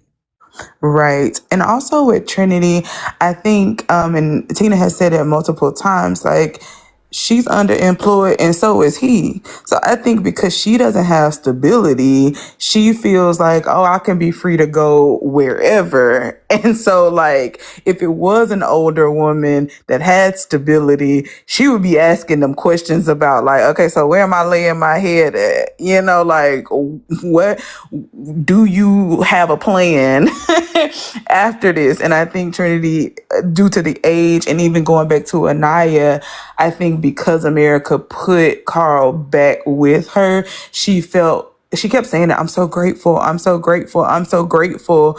You know, I think that she didn't want to mess it up. And so she felt like if I get too much into my head, start asking all these questions, then potentially I could be messing things up. And then also for people who said, like, you know, like we said, he has mentioned like, oh, we separated, I got kicked off the island, this, that, and the third. But I do think that he did come back and say, like, it was always going to be you. So at the end of the day, I don't think that he's harboring that whole, like, oh, you didn't choose me. I think even in After Sun at one point, he said she only knew me for 2 days. She knew him for 3 weeks. So I feel like that's another thing where she's like, I'm just glad he's giving me a second chance. And so she doesn't want to mess it up by doing too much. And that's a youthful mindset. I'm sorry. No, you're okay. But Angie, go ahead and add your thought. Me?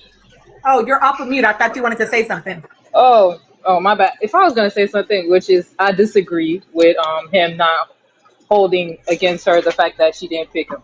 That's all. I will say, so a couple of things. I talked to y'all very early days about what I thought Anaya's journey was. So I do think that she is doing part of what I would have liked to see her do when it comes to Carl. I think that she is stretching herself in a way where she's really trying to let the guard down and not keep waiting for the other shoe to drop, because that fear of the other shoe dropping is what drove a lot of her interaction with KC. That said, I do still think Anaya is registering something in her body. And I think it's an overcorrection, because now instead of regulating and asking the question and being able to hear something she may not like, she's just not asking. And that is dangerous. Yes. Exactly. I would Really agree. quickly, let me do a mod break. There are 323 of you. It is 31 after the hour. You have 9 minutes to get to 200K. So get to tapping, please. Collect your heart me's, share, and repost. And I will say, I completely agree with what you just said, like 100%. And I think that, again, this goes back to they're just young. Like, they will learn these things in time, but I definitely see it. Go ahead, Kay. No, I was gonna say I agree. Like she's definitely overcorrecting, and she's overcorrecting to her detriment, because she can feel it in her gut that something's wrong. She doesn't know what it is, and she doesn't want to ask, because she really doesn't want. She doesn't want to lose him again and then upset America. Yeah. So it's not even just about him anymore. It's about the fact that America gave him back to her. Yeah. So now she has to hold on to that out of respect for the fact that America likes her enough to give her something. I also think that, and this might be a hot take, maybe y'all think the same thing as me, but I do think that Carl is quite clear that America brought him back for Anaya. I know he is. thought Amora was fine. 100%. Listen, I know he thought she was fine because she is fine, but I don't think he was never going to pick anybody other than Anaya, in my opinion, because he was clear as to why he was brought back into the villa. Oh yeah, even Amora knew that's why he was brought into the villa. That's why she didn't bother herself. He knew better, Tina. He knew better not to mess up with America, because he was like, I had a chance to go back for the 100K. Okay. But it wasn't for him to mess up. It was for her to not mess up. Because I'm not going to hold you. I think very much he knows what position he holds in that dynamic. Oh yeah, he Gotcha. does. And that's what's dangerous. And that's why he is very much coasting. There's not a lot of we saw he did like the little breakfast thing, but beyond that, just the same. He wasn't planning anything. He wasn't doing anything else. I think he very much knows what position that she's in. That's why he can throw the whole, you didn't pick me first. That's why he can. That's why he can so-called joke like that. Yeah, he also talked about the patience in the connection, and then and so I did. You're right. He's a smart. Yeah, he said a lot of stuff that holding something over her. I keep telling y'all I'm psychedelic. I got ESPN, y'all. I literally. My bad. I made videos about all of the Final Four couples, and Gigi, I explicitly say this in my video about them. That he is. Stay out of my head. I haven't seen that video yet. He is very clear about his positioning in their dynamic, which is why I think he can throw the jokes, right? But also he's clear in the dynamic because Anaya keeps saying to him, right? When the first night he came back, she was like, well, would you give our connection a chance again? And he's like, I mean, yeah, my guards are going to be up. And she was like, you would? Like, there was this almost like, oh my gosh, like this relief that this man would like. And I understand, I get it, but I just wish Anaya moved like the baddie that she fucking is, And He the prize. He the prize, Tina. And so she had this like excitement about the fact that he would continue to pursue their connection. And it's 200K this time, Toya. And then when he picked her on the recoupling night, it was, I wasn't sure you were going to pick me. I'm so glad you picked me. I'm just so glad that you, and I just hate baby girl been grateful.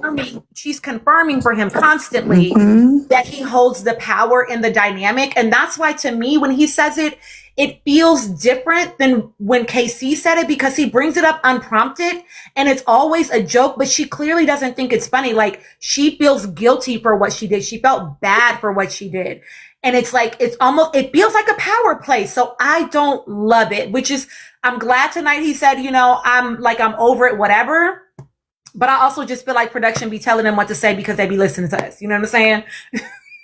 Yeah. And I think to add to what you said, Tina, it's very important to note as well that KC would say it in conversation when he was asked about it. Carl says it to her. Correct. That's Clock it. And if you're saying it to me, you're saying it to me for a reason. to make me remember. It's a reminder. And so here's the thing, Katana, I don't disagree with you. I don't disagree with you that is like a wound We that know that's on her. if nothing else, because it reminds her of that recoupling night and the embarrassment and the hurt and the pain that she felt that night because she did not choose Carl, right? But the fact that he knows that she felt guilty about it and continues to bring it up to her does not feel good to me.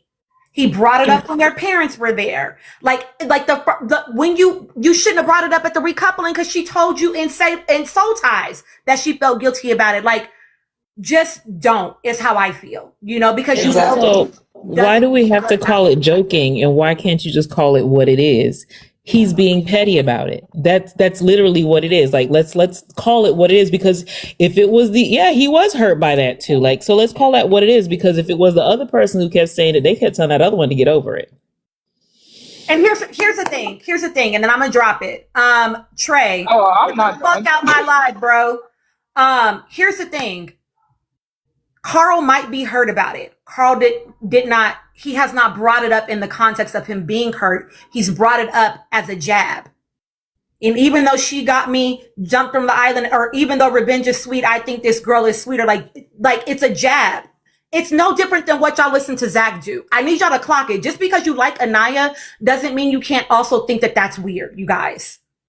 It doesn't mean that you can't also be like, ugh, like maybe stop, because you know that it's a wound that you keep throwing salt on. When he brought it up unprovoked, so what did y'all think about her booting me from the island? Key. And Anaya made a face, right? So it's like, just be willing to acknowledge that it's odd, y'all, and that it's weird, and it doesn't have to feel good just because you like Anaya. You can also say, I don't love it. And maybe you do love it. Maybe you're okay with it. Maybe you're the type of person in a relationship dynamic that when you tell your partner, I feel really badly that, I forgot your birthday, and they continue to bring up the fact that you forgot their birthday, that you're okay with that. I would not be. Because now I feel like you're trying to make me feel guilty because I already told you I did. Right. So why do you keep bringing it up to me? I also didn't mention that when they were talking about that, I did like that they gave Anaya an option, or he gave Anaya a space to talk about the rejection that she felt when she got rejected from Sincere, and he chose Melanie as well. So I do like that also happened, and I do have to say, like, that was one of those places where I've heard you say it multiple times that, she got rejected as well as, KC did, and then they entered their connection, as a default type of connection, and they both were holding that wound, and I can say that I now see what you see when you like, well, yeah, that was a wound, and you can tell that like it's a wound for her, and when he keeps bringing it up as a quote unquote joke, it could be considered a jab. So I could see that, absolutely. I didn't see it in that way the first time around, but I could see that definitely now. My thing is this. I have a question, Tina. My thing is this with the people. Why is it's always a joke when Carl's bring it up, but it's not a joke when Casey brings it up? Which is that he doesn't randomly bring it up. He was asked about it. Well, why is it not funny then? I'm going to offer a point of correction, because the first time it ever came up, he did bring it up, right? But I do think that context matters. When KC brought it up, it was as I understand what you're saying to me. She was saying, I don't want to be a fallback option. Nobody wants to be a fallback option. I want to be secure. I want to be the first option. He's like, well, I don't hold it against you, but like, you didn't pick me the first night either, but I picked you every night since then. He's like, we're in the same boat, baby. We're in the same boat. Stop using that as like a jab against me, because she had said to him, because what he said was, what he was mad about is that she had said, you're using me to get through another week in the villa. And he's like, stop saying that. Like, we're in the same position, right? And then every other time after that, it wasn't directed at Anaya, and it was a question was asked. And so I do think it's unfair that people are whacking KC about it when he only ever said it one time to Anaya in response to trying to say, hey, can we stop doing this? Can we stop doing this dance? But it's okay for Carl to bring it up as a joke when she's already communicated that it's something that makes her feel bad. And I don't think the people are registering it's a form of negging the way that calls bring it up, because negging is also bringing things in a jokey manner. I'm Exactly. joking, but in the process I'm also hurting your feelings. He knows what the context of him not being picked means to her, but he keeps bringing it up, and then it's a joke. It's negging, is what it is. Yeah. That's what I said, Majestic Babe. It is very similar to what we listen to Zach do. Like, I actually have no problem with him talking about it with, I think he talked about it with Dylan. He talked about it with Gout. That doesn't bother me at all. He gets to have his emotional experience. Even the first night when he talked about it with Anaya, perfectly fine. But once she told you how she felt about it, don't keep using it. Don't keep using it. I personally don't like it. Someone asked, what is negging? Somebody in the comments asked, what is negging? I was like, Zach's whole personality. At that part, I was about to say the exact same thing. Anything that you have seen Zach done to Kata, that's what negging is. The fact that he said, I love you, I'm just joking. I love her. Basically, and then he says, smile. using- That's negging. Yeah. Bro, anything you've ever seen Zach done, that's negging. Negging is hurting your feelings, but adding like it's fun, it's a joke in the process. That's what negging is. But I'm dead ass. Yes, or Yeah. insult or Also put saying down. something that's negative as a compliment.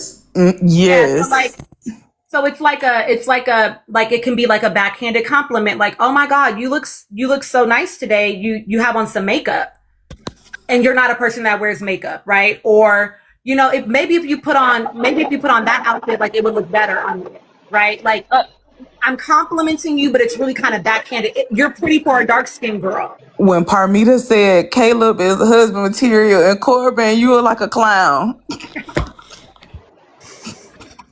I don't think that was negging. That was just plain offensive. Yeah, that was plain offensive. That was a That was negging. just straight up to him, child. She said, pop, pop, pop, pop, pop. But yeah, so there you go. Okay. Negging would be. Oh my God. Go ahead. Oh yeah, plain. I don't know if I said it already, but negging is when that man got on there, started making his speech, and he said, "I love her." Smile. That's negging.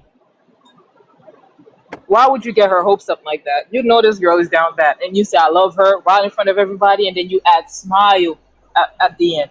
That's negging. Barbara Batty, will you please give me your thoughts, my love? And I will rotate folks in just a bit. I know, Seventh Letter, you're hanging out in the queue. I see y'all. Don't worry, my loves. Yeah, I'll drop off after. I'm tired. I want to say that I feel gaslit by this episode. Like, I feel like all of the celebrities and all of the stuff, like, I feel like it threw me off. I was like, what the hell is going on? And like, someone said that they're trying to win an Emmy, and I was like, oh, that makes sense. Like, it was giving me too much for this mediocre group of four. I didn't like that they were like chanting core four, core four. I'm like, is this classism? Like, I was just so confused. Like, what is happening? Like, I was just very confused. And just to think that Kata was the first person to get off that stage, and it just reminded me of the votes. Like, you really weren't supposed to be there.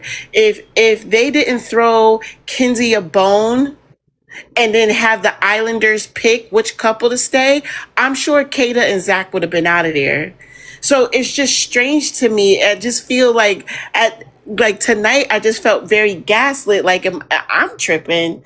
And I just was like, yeah, I just felt like it was weird. I was like, last season, me and my daughter, we were talking, and I was like, we were saying how it was never going to be the same because people were going to go on Love Island with this, these ideas to try to have catchphrases like Mamacita, and they weren't going to be themselves. They weren't going to be real. But after watching tonight's episode, and I just watched parts of it, after watching tonight's conclusion, it made me feel like, oh, production is okay with all of that. They're in on the plot. Like, you guys can scam, scheme, and do what y'all got to do, We already know who we want to win, and we trying to get y'all there. And yes, y'all could chant core 4, and we, whoever the villain is, that's who they're gonna be. Because it was funny because I told my daughter, like, tonight, I was like, the way they're acting, it's almost like KC broke the law.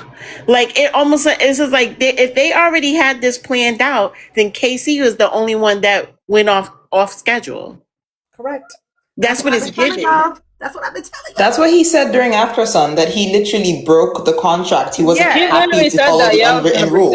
No, I know, but like tonight was confirmation. That, like, Oh, you yeah. get what I'm trying to say? Like, I knew it. I knew the concept of it, but tonight was like confirmation. Like, you guys, like, y'all had this planned out, and maybe he was a part of the plan, but he broke code and he got punished for it. Like, I almost feel like singing an old Negro spiritual when I think about Casey and his comments, because like, what is happening? I feel like what is happening? Like, I like, in comparison to tonight's finale, like, what's happening in his comments is crazy to me. It's like, he is being like, I went in his comments and I said, what did I say? I said, most of the people hating don't even have a profile pic. And a girl commented and was like, I got a profile pic and I'm hating, and what? And I said, this is what I said to her. I said, well, your profile pic is pretty. And so I hope that you don't let hate consume you. And she was like, you know what? I can't even be mad. And I'm like, what's wrong with y'all? Y'all just want to argue? I like, it's nothing but tomatoes, door emojis. It's so much hate in his comments. And I'm like, there is something wrong. Like, I feel like I'm in the Twilight Zone. I really do. Anyway, I'll get through the rest of them. Melanie, I don't feel bad for Melanie. I feel like when you were competing with Soul, my man, you know what? You, Sincere said, you want to be funny? I could be hilarious. You want to kiss Corbin and do all of that stuff? I could be hilarious. He took it too far, but somehow, Melanie, I don't know. I just feel like it is what it is. Y'all belong together. Good luck. Kata and Zach. Kata is just in La La Land. It's crazy. Zach is disgusting to me. Like, I don't like anything about him. His sense of humor is weird. I don't know. The him and Bryce is weird. It's just not giving that he really cares.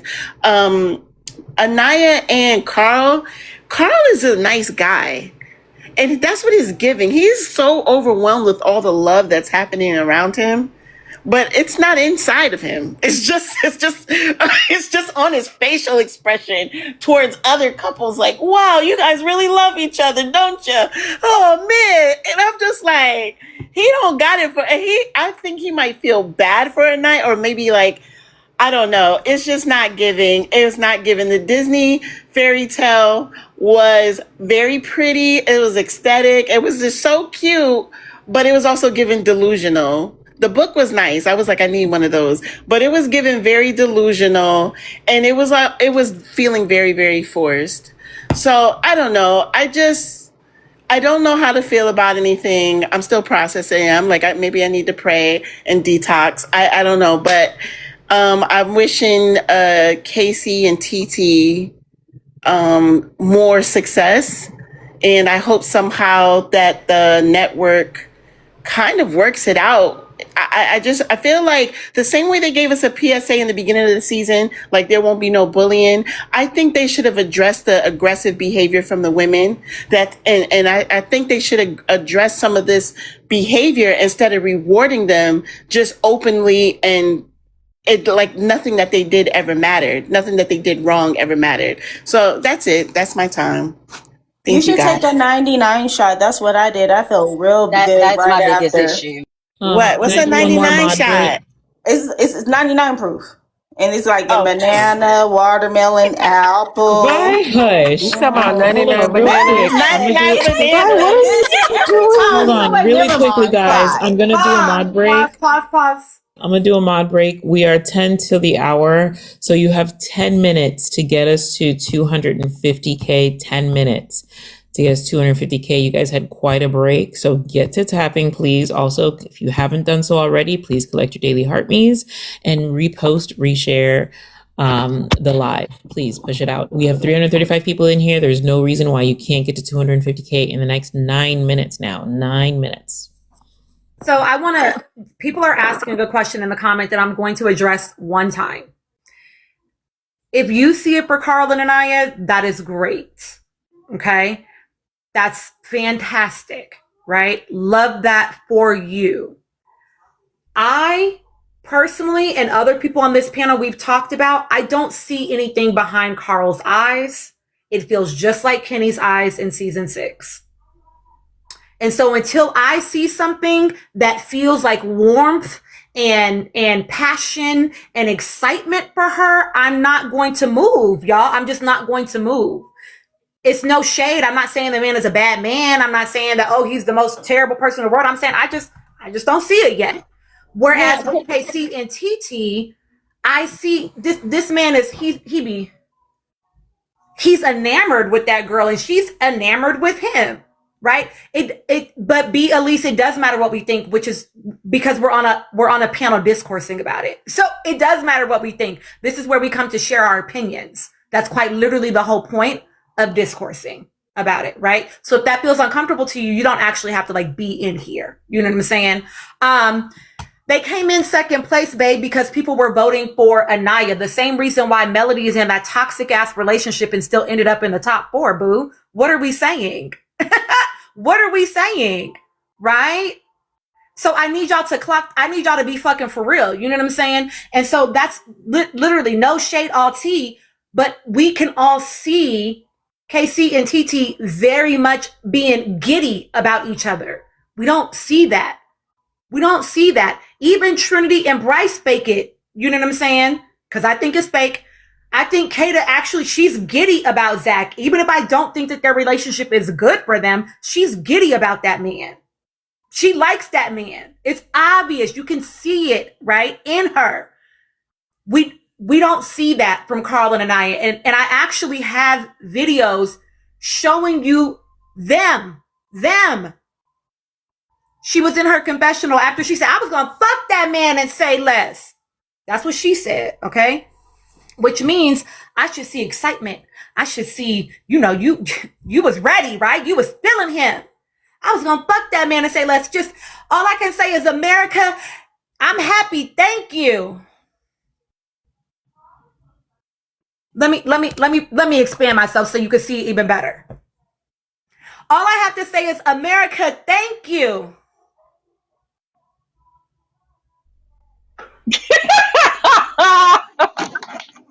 She did that. She did that. That's not my projection. It's what her face did.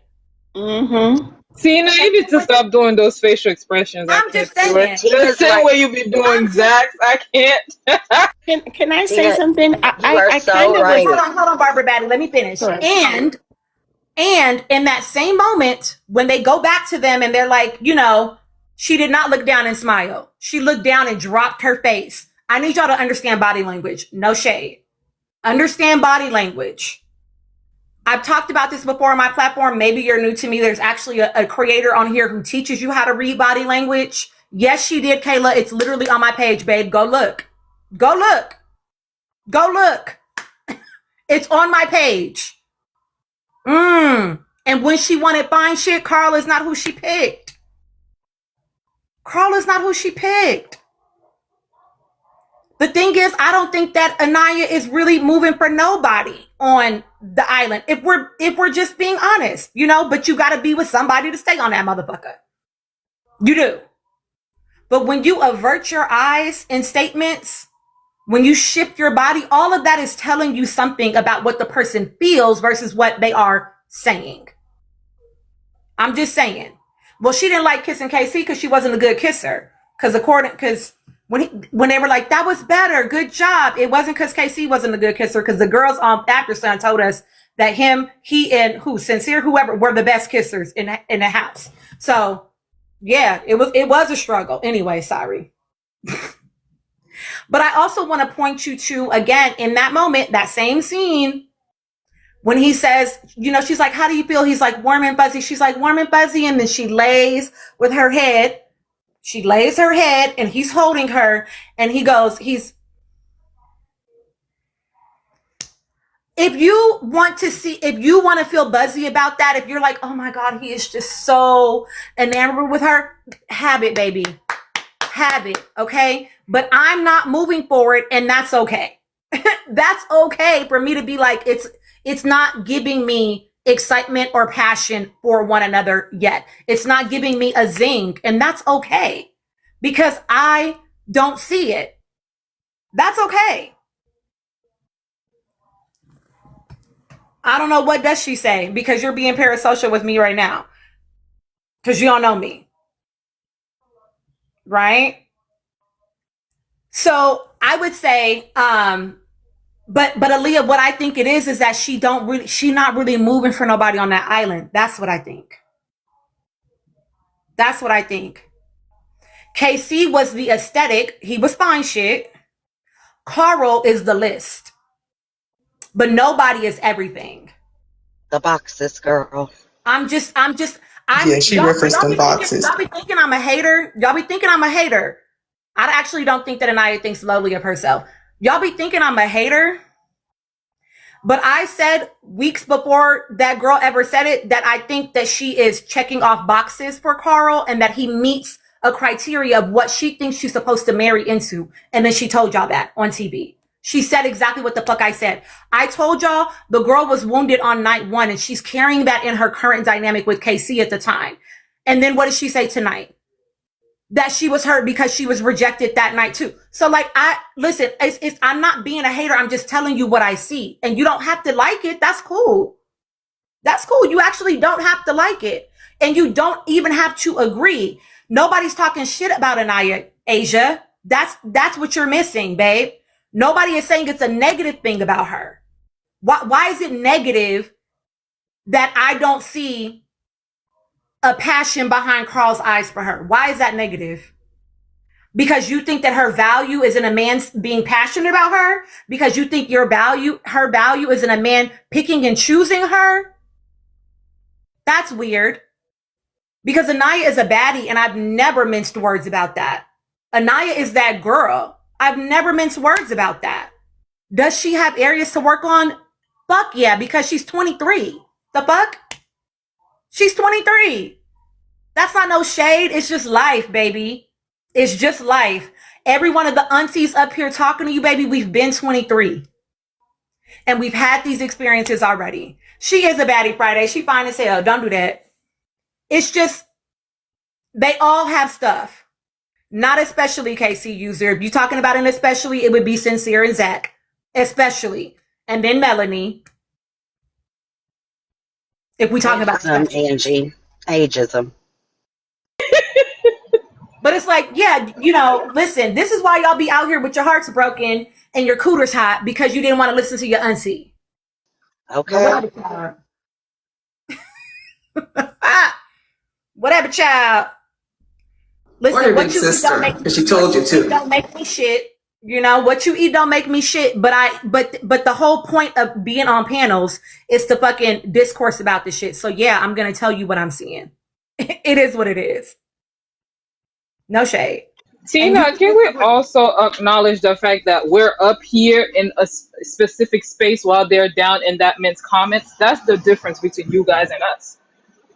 Clock that tea.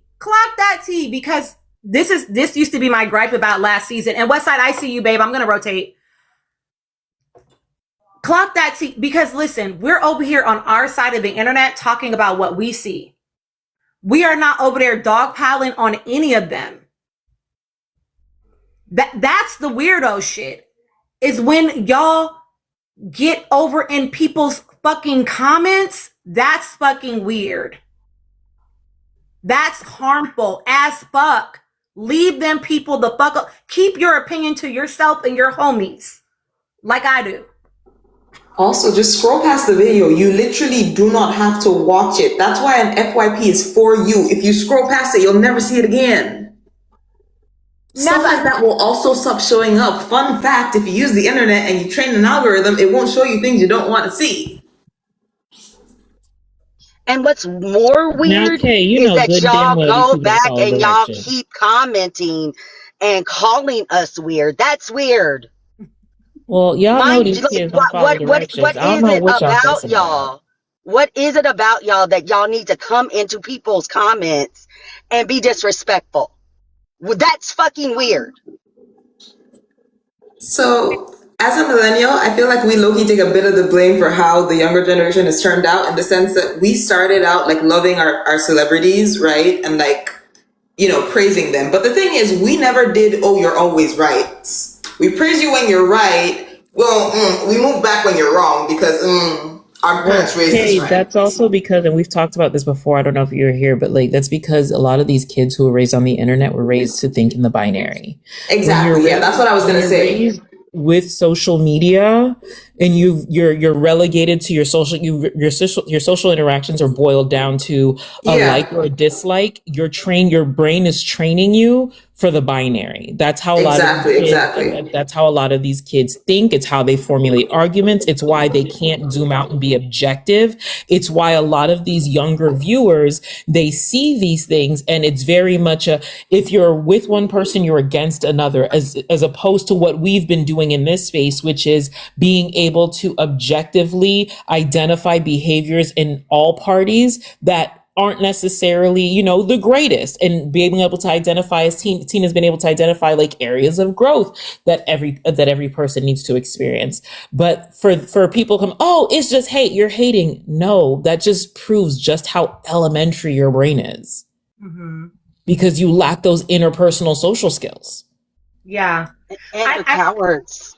I used to say, I want to say two things, and then I'm gonna go to you, Nikki. I have said before in my life that I think not enough people that engage on the internet played competitive sports or did like extracurricular activities where you had to receive feedback, because not all criticism is harmful. It's not. And honestly, if you stop receiving criticism from your coaches because they think you done, that's your cap, that's your backs, baby. You're not going no further than that.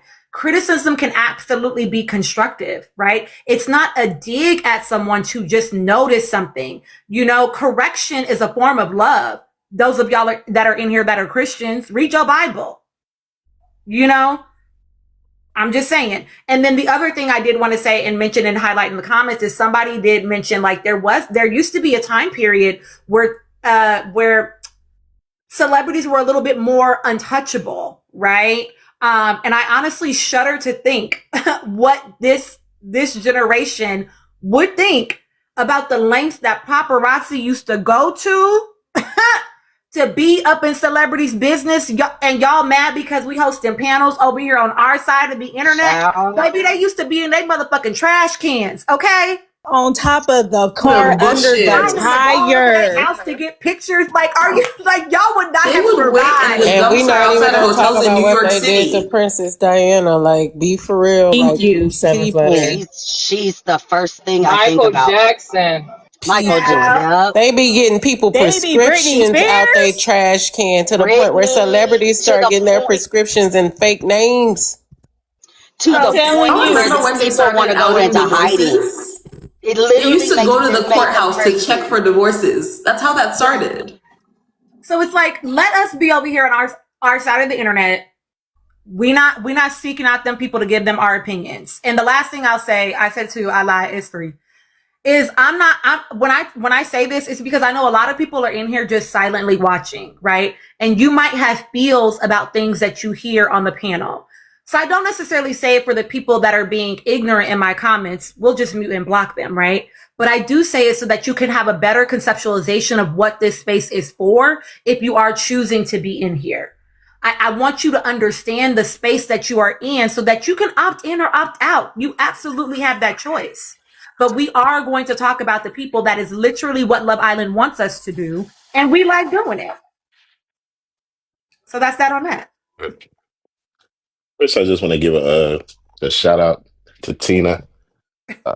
Thank you for putting me on.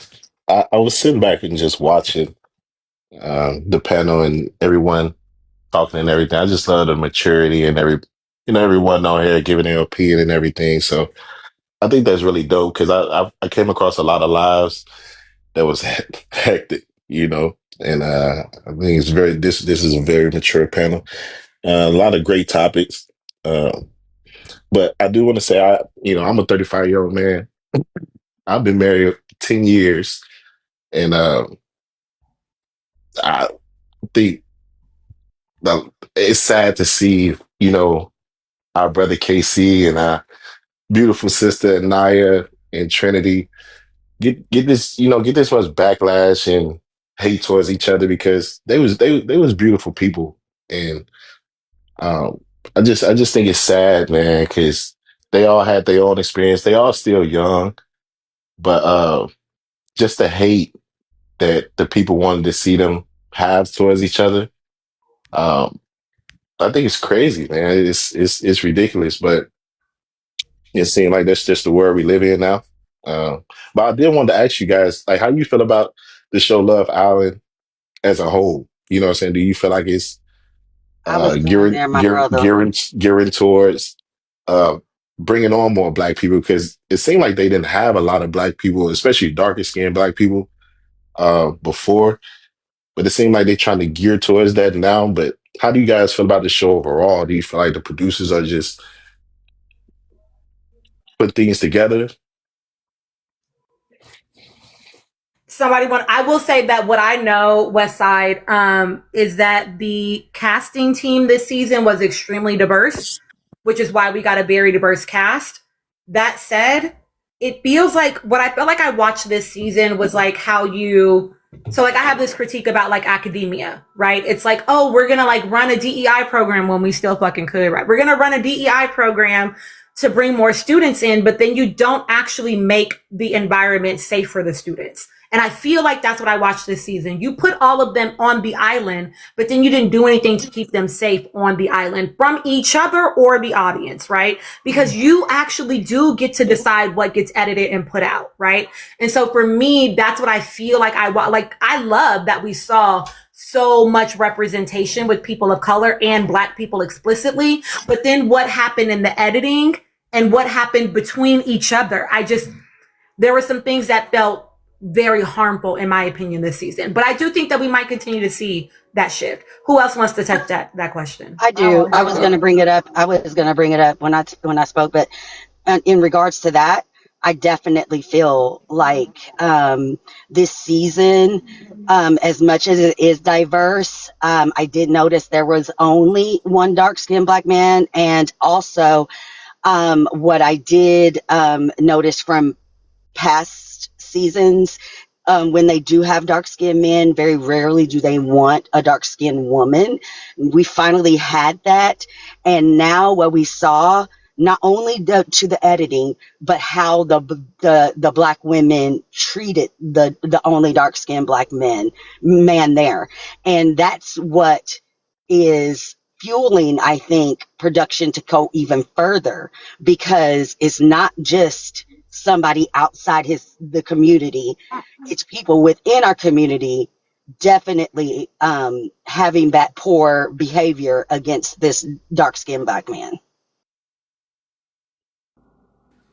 Yeah, and that's what's sad the most, and I was looking at it, I was like, man, we had a chance to make so much magic on this show, uh, with us being up there, and it just totally went left. But you can just tell the show just loved that toxic side. You know what I'm saying? Yeah. And it brings the viewers, because if you want to talk about a villain, I mean, that guy Sincere is a well known hooper, and he was spinning the narrative the whole way through, but nah, it's just sad. I just wanted to hear you guys' opinion on that. Yeah, it's given very much like, y'all begged for this and this is what y'all begged for. You happy yet? Yeah. That's how it felt to me. And then you stuck in the middle because you see, and now you looking at your people. You see why we can't have nothing? You telling me y'all can't act right for 30 days? Right. And that's how I feel personally. That's what I go back and forth with that. Yep. I mean, I feel.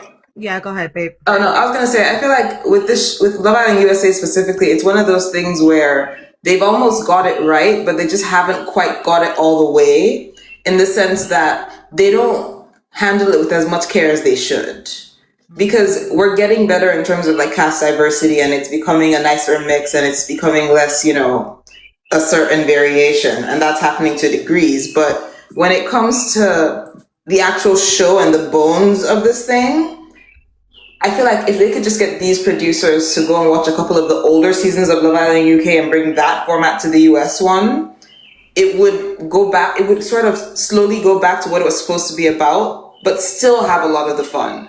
Because the thing is, when you switch the shows over, they're still very direct with each other, they're very open, they're very honest and all of that stuff. But you also can see that they're forming those bonds, they're building those dynamics. Maybe we do need to add the extra 2 weeks on, because 6 weeks is not enough time to know if someone actually really likes someone or not. Maybe we do need to do that. We don't know, because they're not going to try, right? The biggest problem that this show has is Peacock doesn't care if they're making money. As long as they're making money, they're good. So we can ask for, we can say we want, we can advocate for all these things, but this formula works because the audience is getting younger and they like toxic, and toxic sells. So they're just going to keep pumping it out. Yeah. People are just going to keep complaining in the minority, and they're just going to keep going. Can I also just bring up, we need to stop putting this all on the producers. What we witnessed was how Black men and Black women communicate and feel comfortable communicating. None of that was healthy. None of it was at all productive and we need to check ourselves as a community in how we hold discourse, and the fact that Sincere was allowed to do what he did and not get cussed out by the Core Four, but the Core Four definitely felt very comfortable in cussing Casey out when Sincere's actions were so egregious. Mm-hmm. Agreed. No, 100%, Nikki. I completely agree with you. I think that, audience response and even the Islanders' response as well is very telling to where we are in general as a people and how far we've started to regress, which even comes down to why they did what they did, right? Because at the end of the day, this show is a social experiment that reflects the times. So they put all these people in there, knowing they've done the psyche evals, knowing what they know about them, knowing that this could possibly happen. And then they allowed it happen.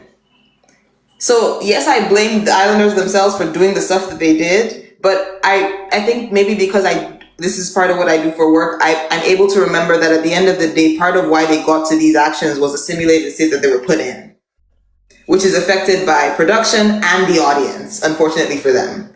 So they've done that eval, they know these kids have all these issues, they put them in there, they've made it happen. Even though they've done the things themselves. But I also just feel like if there is not something for them to edit, we wouldn't be in this position. 100%. All they can do is set up the scenario. They don't have to bite. That's why they made them so young this season. Because remember, season 6, they said, they would tell us to do stuff we would say we don't want to do it. Mm-hmm. I will say though that I do want us to be conscious of the fact that these are supposed to be young, hot 20-somethings that are lit and turned, right? That's, again, in bikinis. I say this all the time, jokingly, but seriously, they're in bikinis eating fruit on a fucking tropical island all fucking summer. You know what I'm saying? That's what they're doing. Those are the type of 20-somethings they are. And so, no, they're not all going to be emotionally regulated or emotionally mature. I think it's less about, honestly, the Islanders, as I think it's about the way in which the audience responds. And I think it's because of lack of development, the fact that everybody has a phone nowadays. And so because everybody can express an opinion, they think that their opinions are valid, rather than actually being able to take in data. Gigi talks about this all the time. They can read the research, they can read the data, but they don't know how to metabolize it. They don't know how to do anything with it. So all they're doing is looking at what they see plain in front of them. And then they don't know how to actually do anything with that information. It's just whatever I see right there. That's it. Right. And so there's such a lack of media literacy, and then we're discoursing about it all, I'm maybe not me all day, but lots of people are holding panels all day long. You know what I'm saying? Just talking about it. And what I've learned doing Love Island content is that people will talk about a thing so much that it becomes almost like it's the game of telephone. Then they start discoursing about shit that never happened because somebody done told it a different way 4 times. And so now we think it was actually that way. And it's like, no, you need to go back to the actual data. Go back to the actual footage. You know what I'm saying? Cameron, please ask. And so I also do think that it's like, yes, I do think that the young 20-somethings, they be tripping, right? But I think it would be okay if they were tripping and we all were like, they're 20-somethings, so they're tripping. But that's not how people react to them. Not like we do, but not most loud there's some very loud voices that don't do that. Cameron, ask me your question and then go ahead, Kathleen. You said go ahead. Oh, okay. Yeah, I was saying that one of the things that I do recognize is that like they are basically on a pretty prison and they don't have like really, well, we know that the producers might feed them things, but they don't have access to the outside world, and they being shut up in these hotels and fed only certain information. And I think that can do a lot to somebody psychologically. And so, yes, they are signing up for it, but I also feel like, to everyone's point, is that they want polarizing people because polarizing people creates the views. And so when they don't have it, then producers start to manufacture that. And I think that like keeping that in mind is how I view the show. It's like, it's something that I have to always keep in the back of my mind. Reason why they've kept people, like Honda Civic or like, Melanie on the show was because they were explosive. They were, polarizing. They got people talking. And so if you watch any reality TV, that's just been a part of our lives for a minute now. Like producers are going to manufacture that either way that they can. And so, yes, I do agree with a lot of people on the panel about, yes, we should check how we speak to each other and like the way that like the Black community being represented on shows like this matters. But I also feel like a lot of that is out of their control. And when you are put in situations where you haven't experienced them before, your knee-jerk reaction is being filmed and then put out to everybody to have opinions on. So I do feel like that is something that I keep in the back of my mind when I am engaging with conversations around the show. Yeah. I did have a question. Hold on real quick, because y'all, it's late. We can't be on here all night tonight. But I do have a question to someone in the comments. Y'all said in the comments that there was an argument between Trinity and Sincere on movie night that we weren't privy to. But she cussed him out that night. I would like to know how you know that. I would like to know, please. Nikki, I need to give you your time. Westside, what's your question? It was kind of, I know it's getting late, so I ain't want to stir up no. With it's mostly Black women on this panel right here. I did want to ask, how do you guys feel about? Does it seem like they trying to push a certain agenda or narrative for Black women to explore other people, on the show? Because that's what it seemed like even for last season, the season before. It's like even with Nick and Alandria, when they was voted off, they was brought back on together. But in a lot of these situations, even a Black woman, they never even experienced that on the outside. You know what I'm saying? It'll be their first time experiencing this. But do you feel like they're they're forcing this on them, or is this just natural? What do you mean, like to get them to date interracially? Yes. Oh. Yep. I'm gonna answer, but then I'm gonna go to Nikki, and I'm gonna have to go through y'all. You can include it in your time. I think more than anything that what I saw push this season was the age gap dynamic. No, I saw it, Cameron. I saw it. was the age gap dynamic. And that is what was more alarming to me, if I'm perfectly honest, because 3 out of our 4 final couples were age gap couples, and 2 of them pretty significant gaps.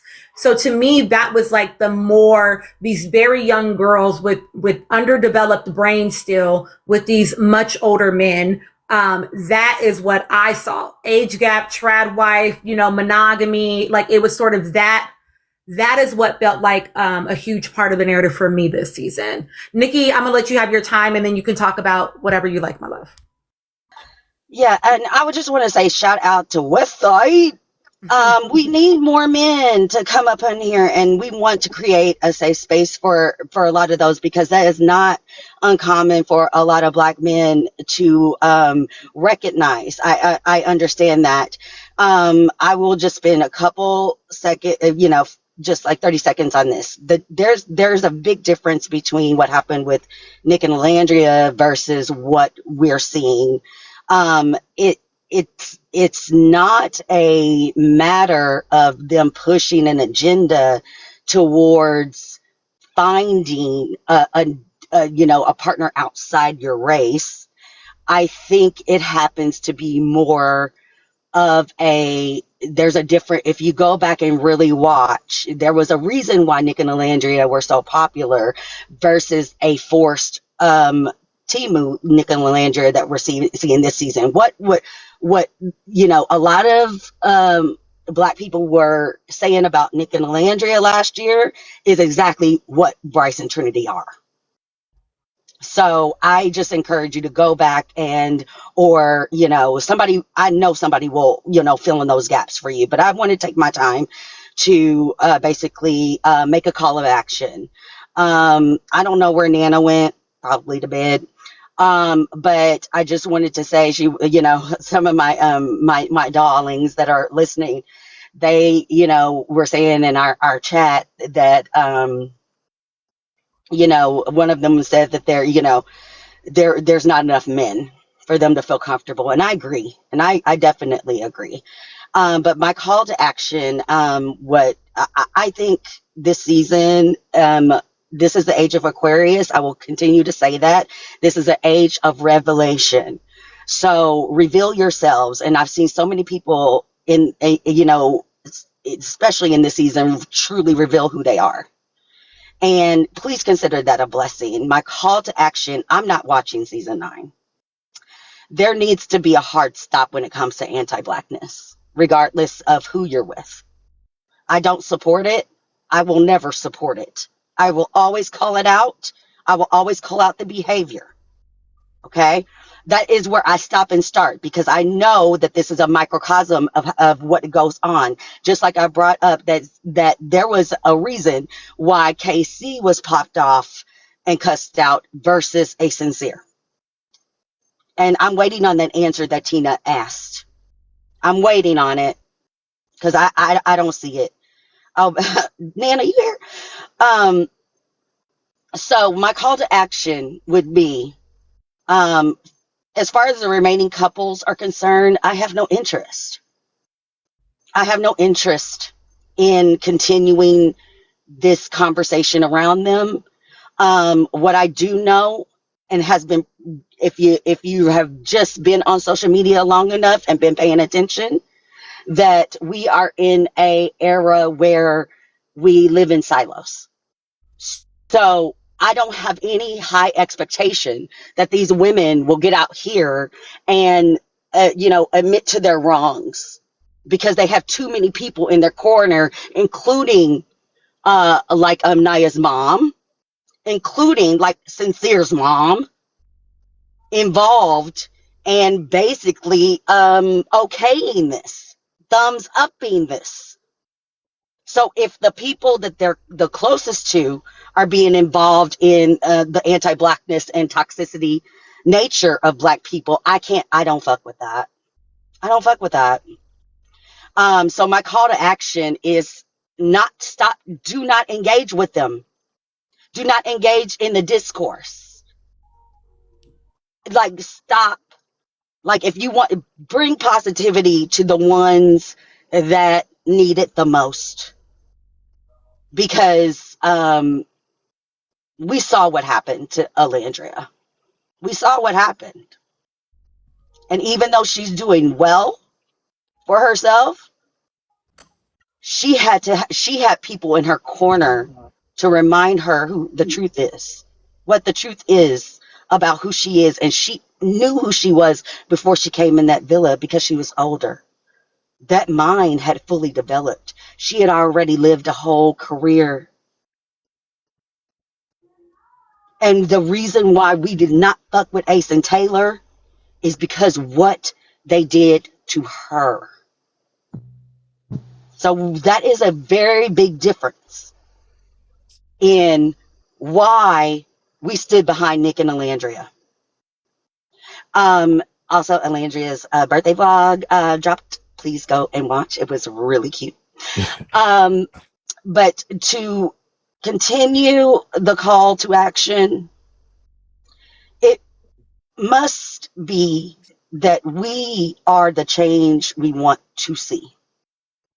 And 312 of you all in here, please understand that what happened this season, and you know, everybody here that knows me, knows that I do not play with my fucking vote. The fact that my vote was manipulated to push a certain narrative, to change the will of the people, is not okay. It's never okay. And if you think for 1 second that this show and what they did will not reflect in our upcoming midterms, you have got to start watching, not for entertainment, but to pay attention, because they are the puppet masters. And I'll say it, and I'm not afraid to say it. Where are the watermelon people that were with uncommitted, that constantly showed up only at Kamala Harris's rally? Where are they at? Why aren't y'all showing up to Donald Trump's? Yeah? Because I guarantee you, it's the same way they're going to try to show up for Bernadine and that man, and all of the rest of them. And I'm expecting that. Expect that. Just do not engage with it, because I refused to let people go unchecked with bad behavior get rewarded. And that's it. And, you know, I just really want to thank you, brother, for coming up and being brave. And I think we need to have more conversations with Black men around this issue. Oh, thank you, Nikki. I really appreciate that, because it's a lot for me to even do things like that. And I'm an Aquarius. So that's crazy that you brought that up. And so I rarely get into these conversations. But like I said, I was sitting back just listening to you guys, and I just love the dynamic that a lot of you guys had. And my daughter just woke up, so I got to get up out of here. But I'm looking forward to talking to you guys again soon. And you guys have a blessed night. Okay. You too. Thank you, Jesse. Thank you. Thank you. Angie, I'm gonna give you your time, babe. I do want to say, I see y'all's comments, and I feel like maybe some of y'all are new to me. I feel like I give this disclaimer almost every single live. I understand if you all feel like it is not that deep, but that's what we do in my life. It's part of the reason why people engage with my content, because there's literally nothing happening ever. There's nothing happening ever in the United States explicitly that is divorced from the concept of racial politics, gendered politics. Like that is, it's not separate from those things. And so when we have these conversations, it is always going to come up. And asking us to be in the shallow end of the pool because you cannot sweep in the deep end is an unfair ask. You can either, again, my invitation to you is to either sit on the side and put your feet in because you can't swim, or to choose to go to the kiddie pool with the people over there. It's nothing wrong with that, but don't ask us to dumb ourselves down because you cannot get deep enough in the discourse. I'm not That's sorry all. for continuing to say that to you all. Okay. And so again, you absolutely get to choose the spaces you're in. I want you to go where you are happy.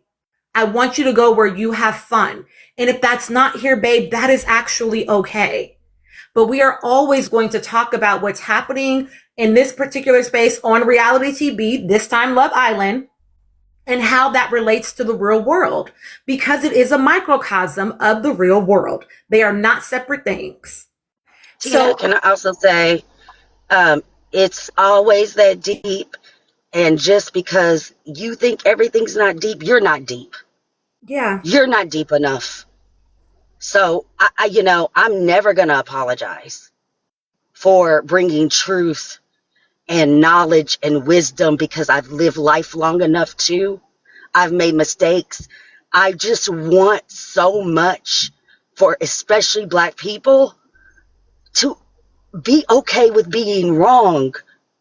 At what point in time has anybody just not we have our president, right? And that's your only example, right?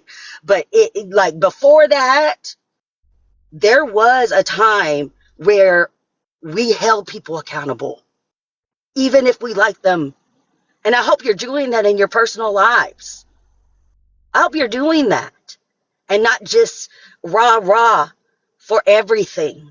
That's not being a good human to whoever you're in a relationship with.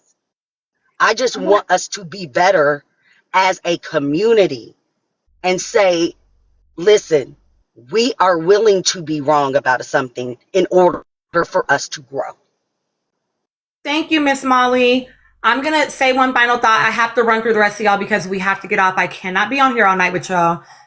The other thing, I'm not going to address anybody directly, but I do want to put this into the ether. I'm always going to critique age gap relationships. Thank you, Cameron. Depending on where the age gap is. And I understand that your mima and your papa and your aunties and your cousins and your brothers and your sisters, they're the exception. Okay. I get it. They had a beautiful relationship. I hear you. And I'm not talking about the individual people, I'm talking about the system and the systematic impact of age gap relationships on very young minds. And no shade, all tea. If your person that was in an age gapped relationship where typically the girl was much younger than the man and they are over a certain age, they're together because she couldn't leave, baby. They're together because she could not leave. Do you understand that there were politically things in place where she could not fucking leave? So just because it is common in your environment, and maybe you even perceive those relationships as happy, does not mean that we should normalize it. I remind you all the time that it only became 18 as the legal age of consent because somebody decided it actually was inappropriate for grown men to be marrying and impregnating 11 and 12-year-olds. Maybe we shouldn't do that. Maybe there should be a higher age than that. We are talking about what is happening in the zygotes, not your individual family. They actually do not. Ooh, don't do that. No, they don't, baby. No, they don't. That is not biology. That is sociology. Men and women do not mature differently.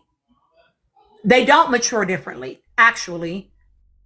Socially, girls are made to be more mature. They do not mature differently.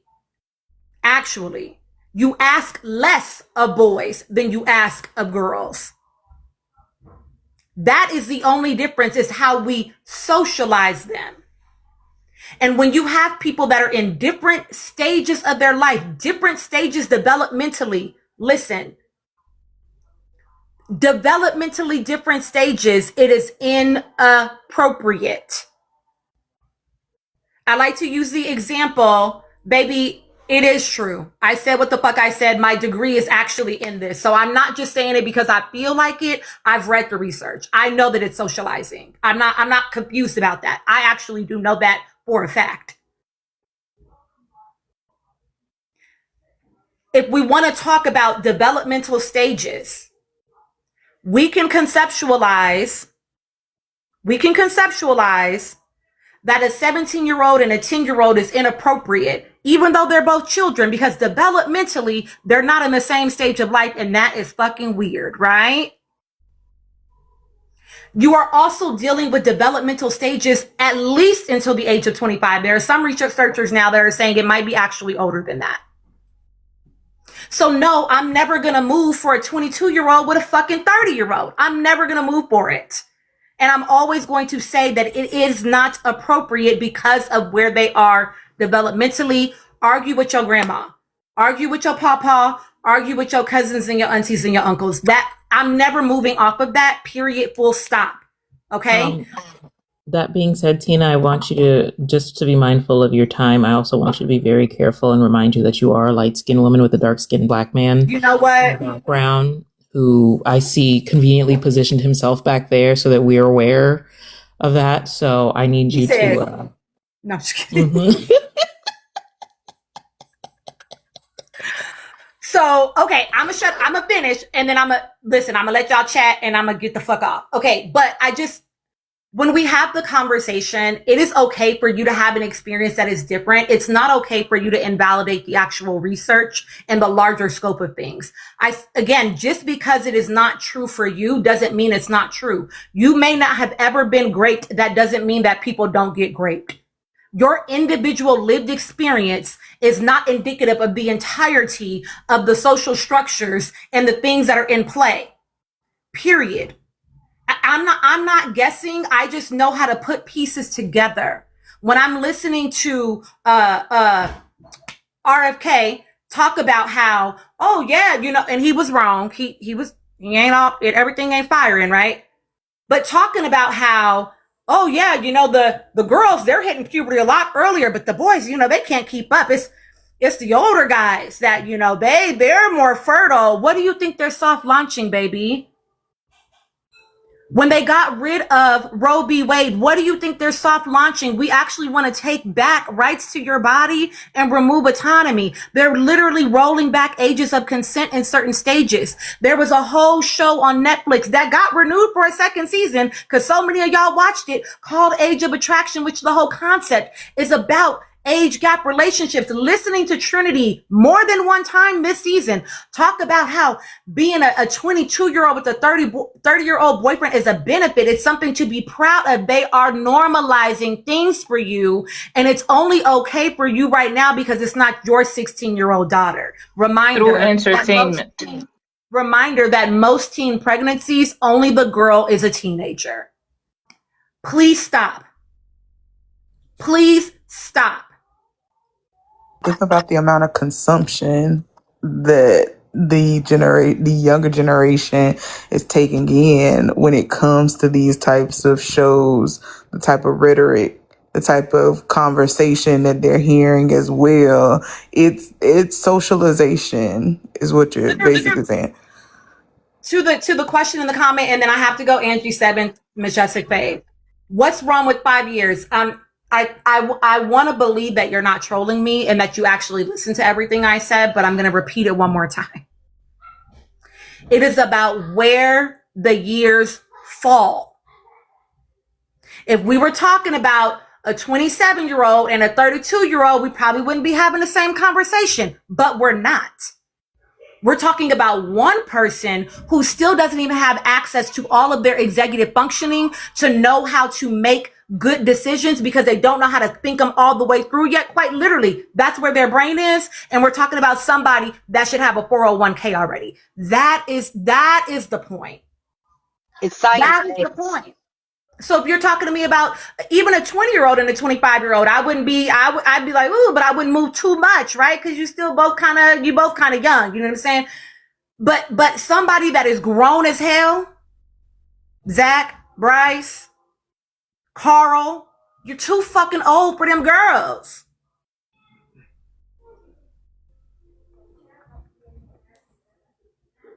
I also think we see it in how the youthful girls want to look so much older to appear to older men as well because they don't have the space just to be. I'm sorry, what'd you say, Nikki?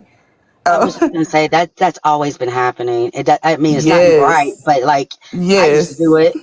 Copy. Yes. No, give up. Give up, Copy. Tina. Copy. How old is Kata? How old is Kata? Quickly. In the comments, quickly, copy. How old is she?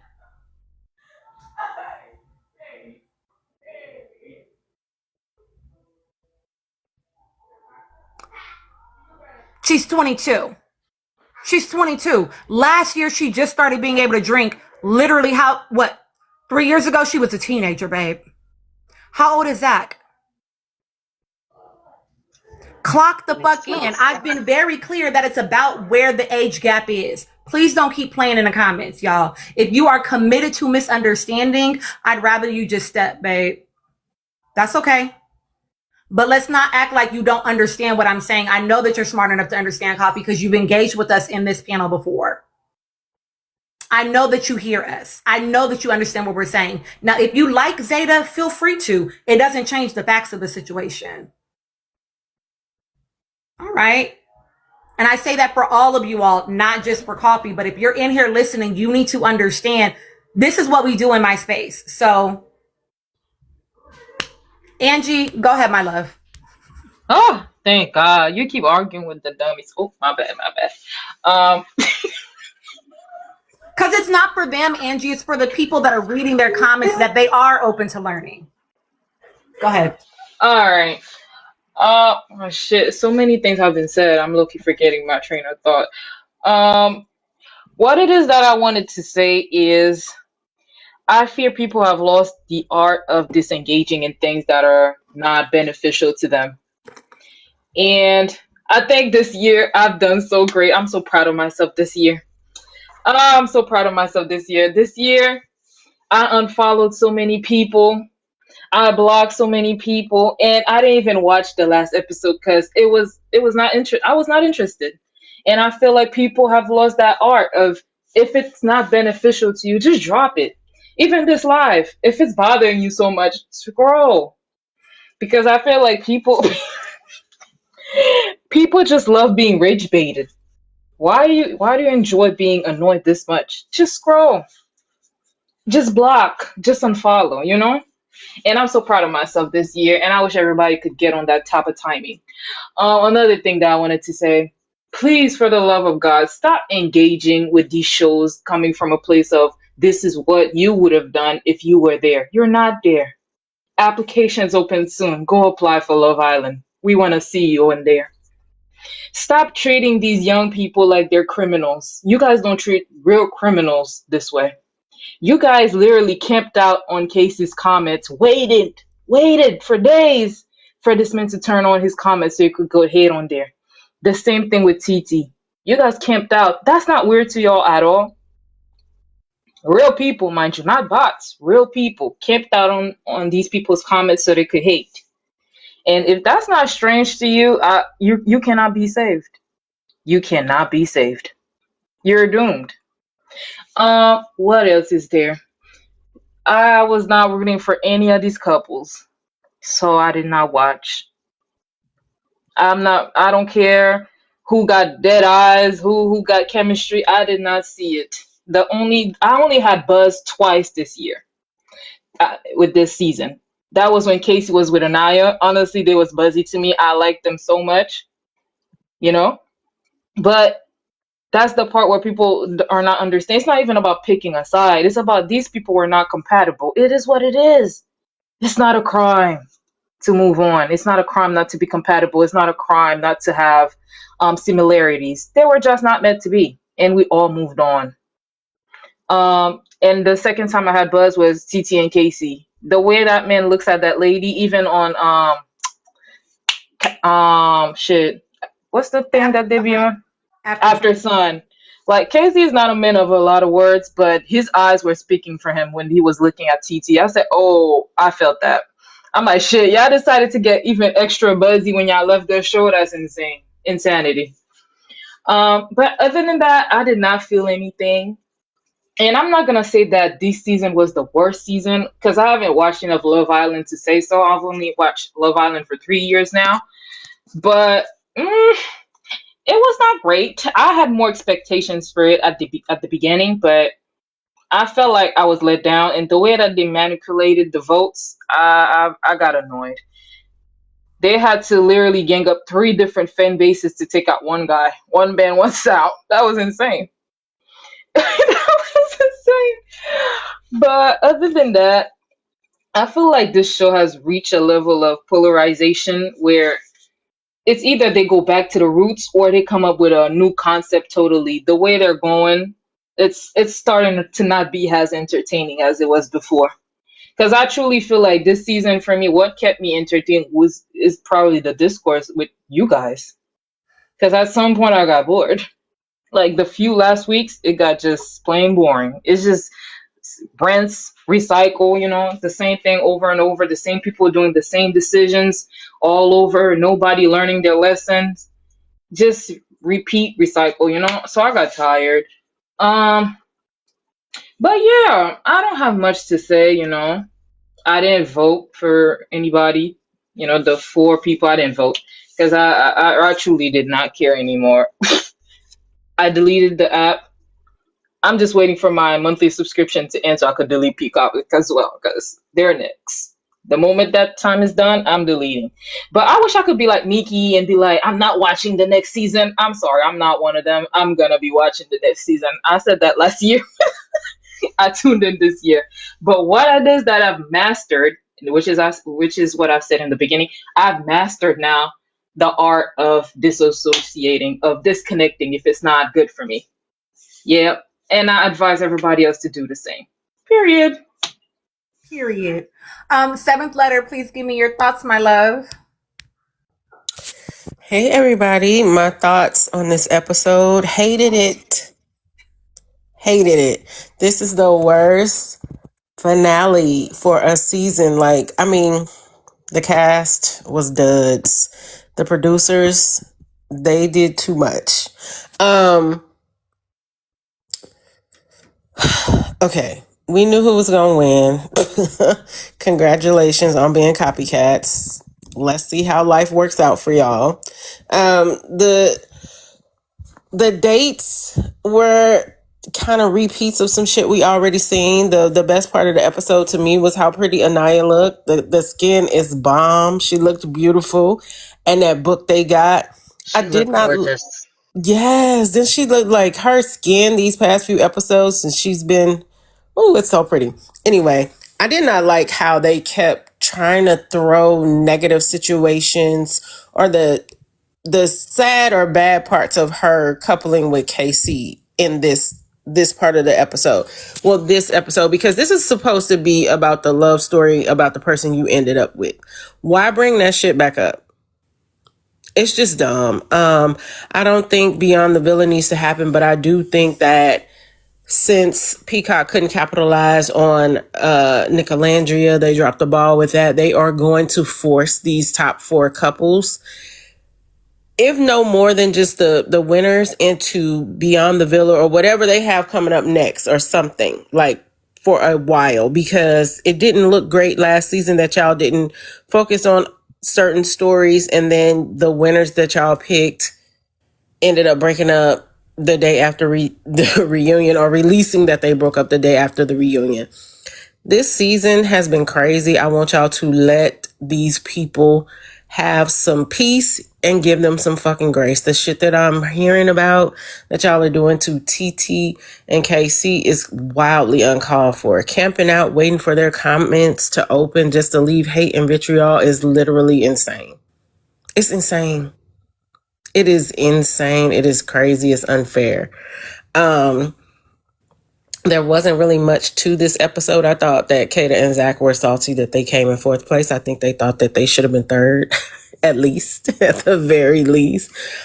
If they thought they were going to be higher than that, that's crazy.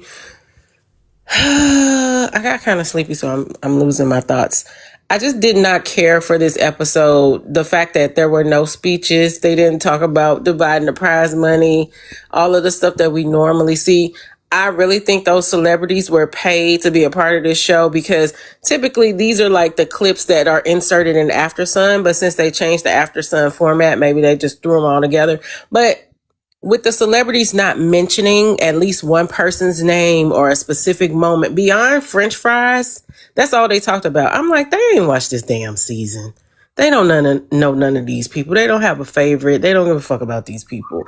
I will say the way the producers did this season and the way that they did this voting shit, and if they go on to win an Emmy for this particular season, Love Island, as we know it, knew it before they started doing all this heavy-handed producing. It's never going to go back to the good old days. It's going to be forced. It's going to become a completely different show, and it's not going to be organic at all. It might as well become a scripted series at this point.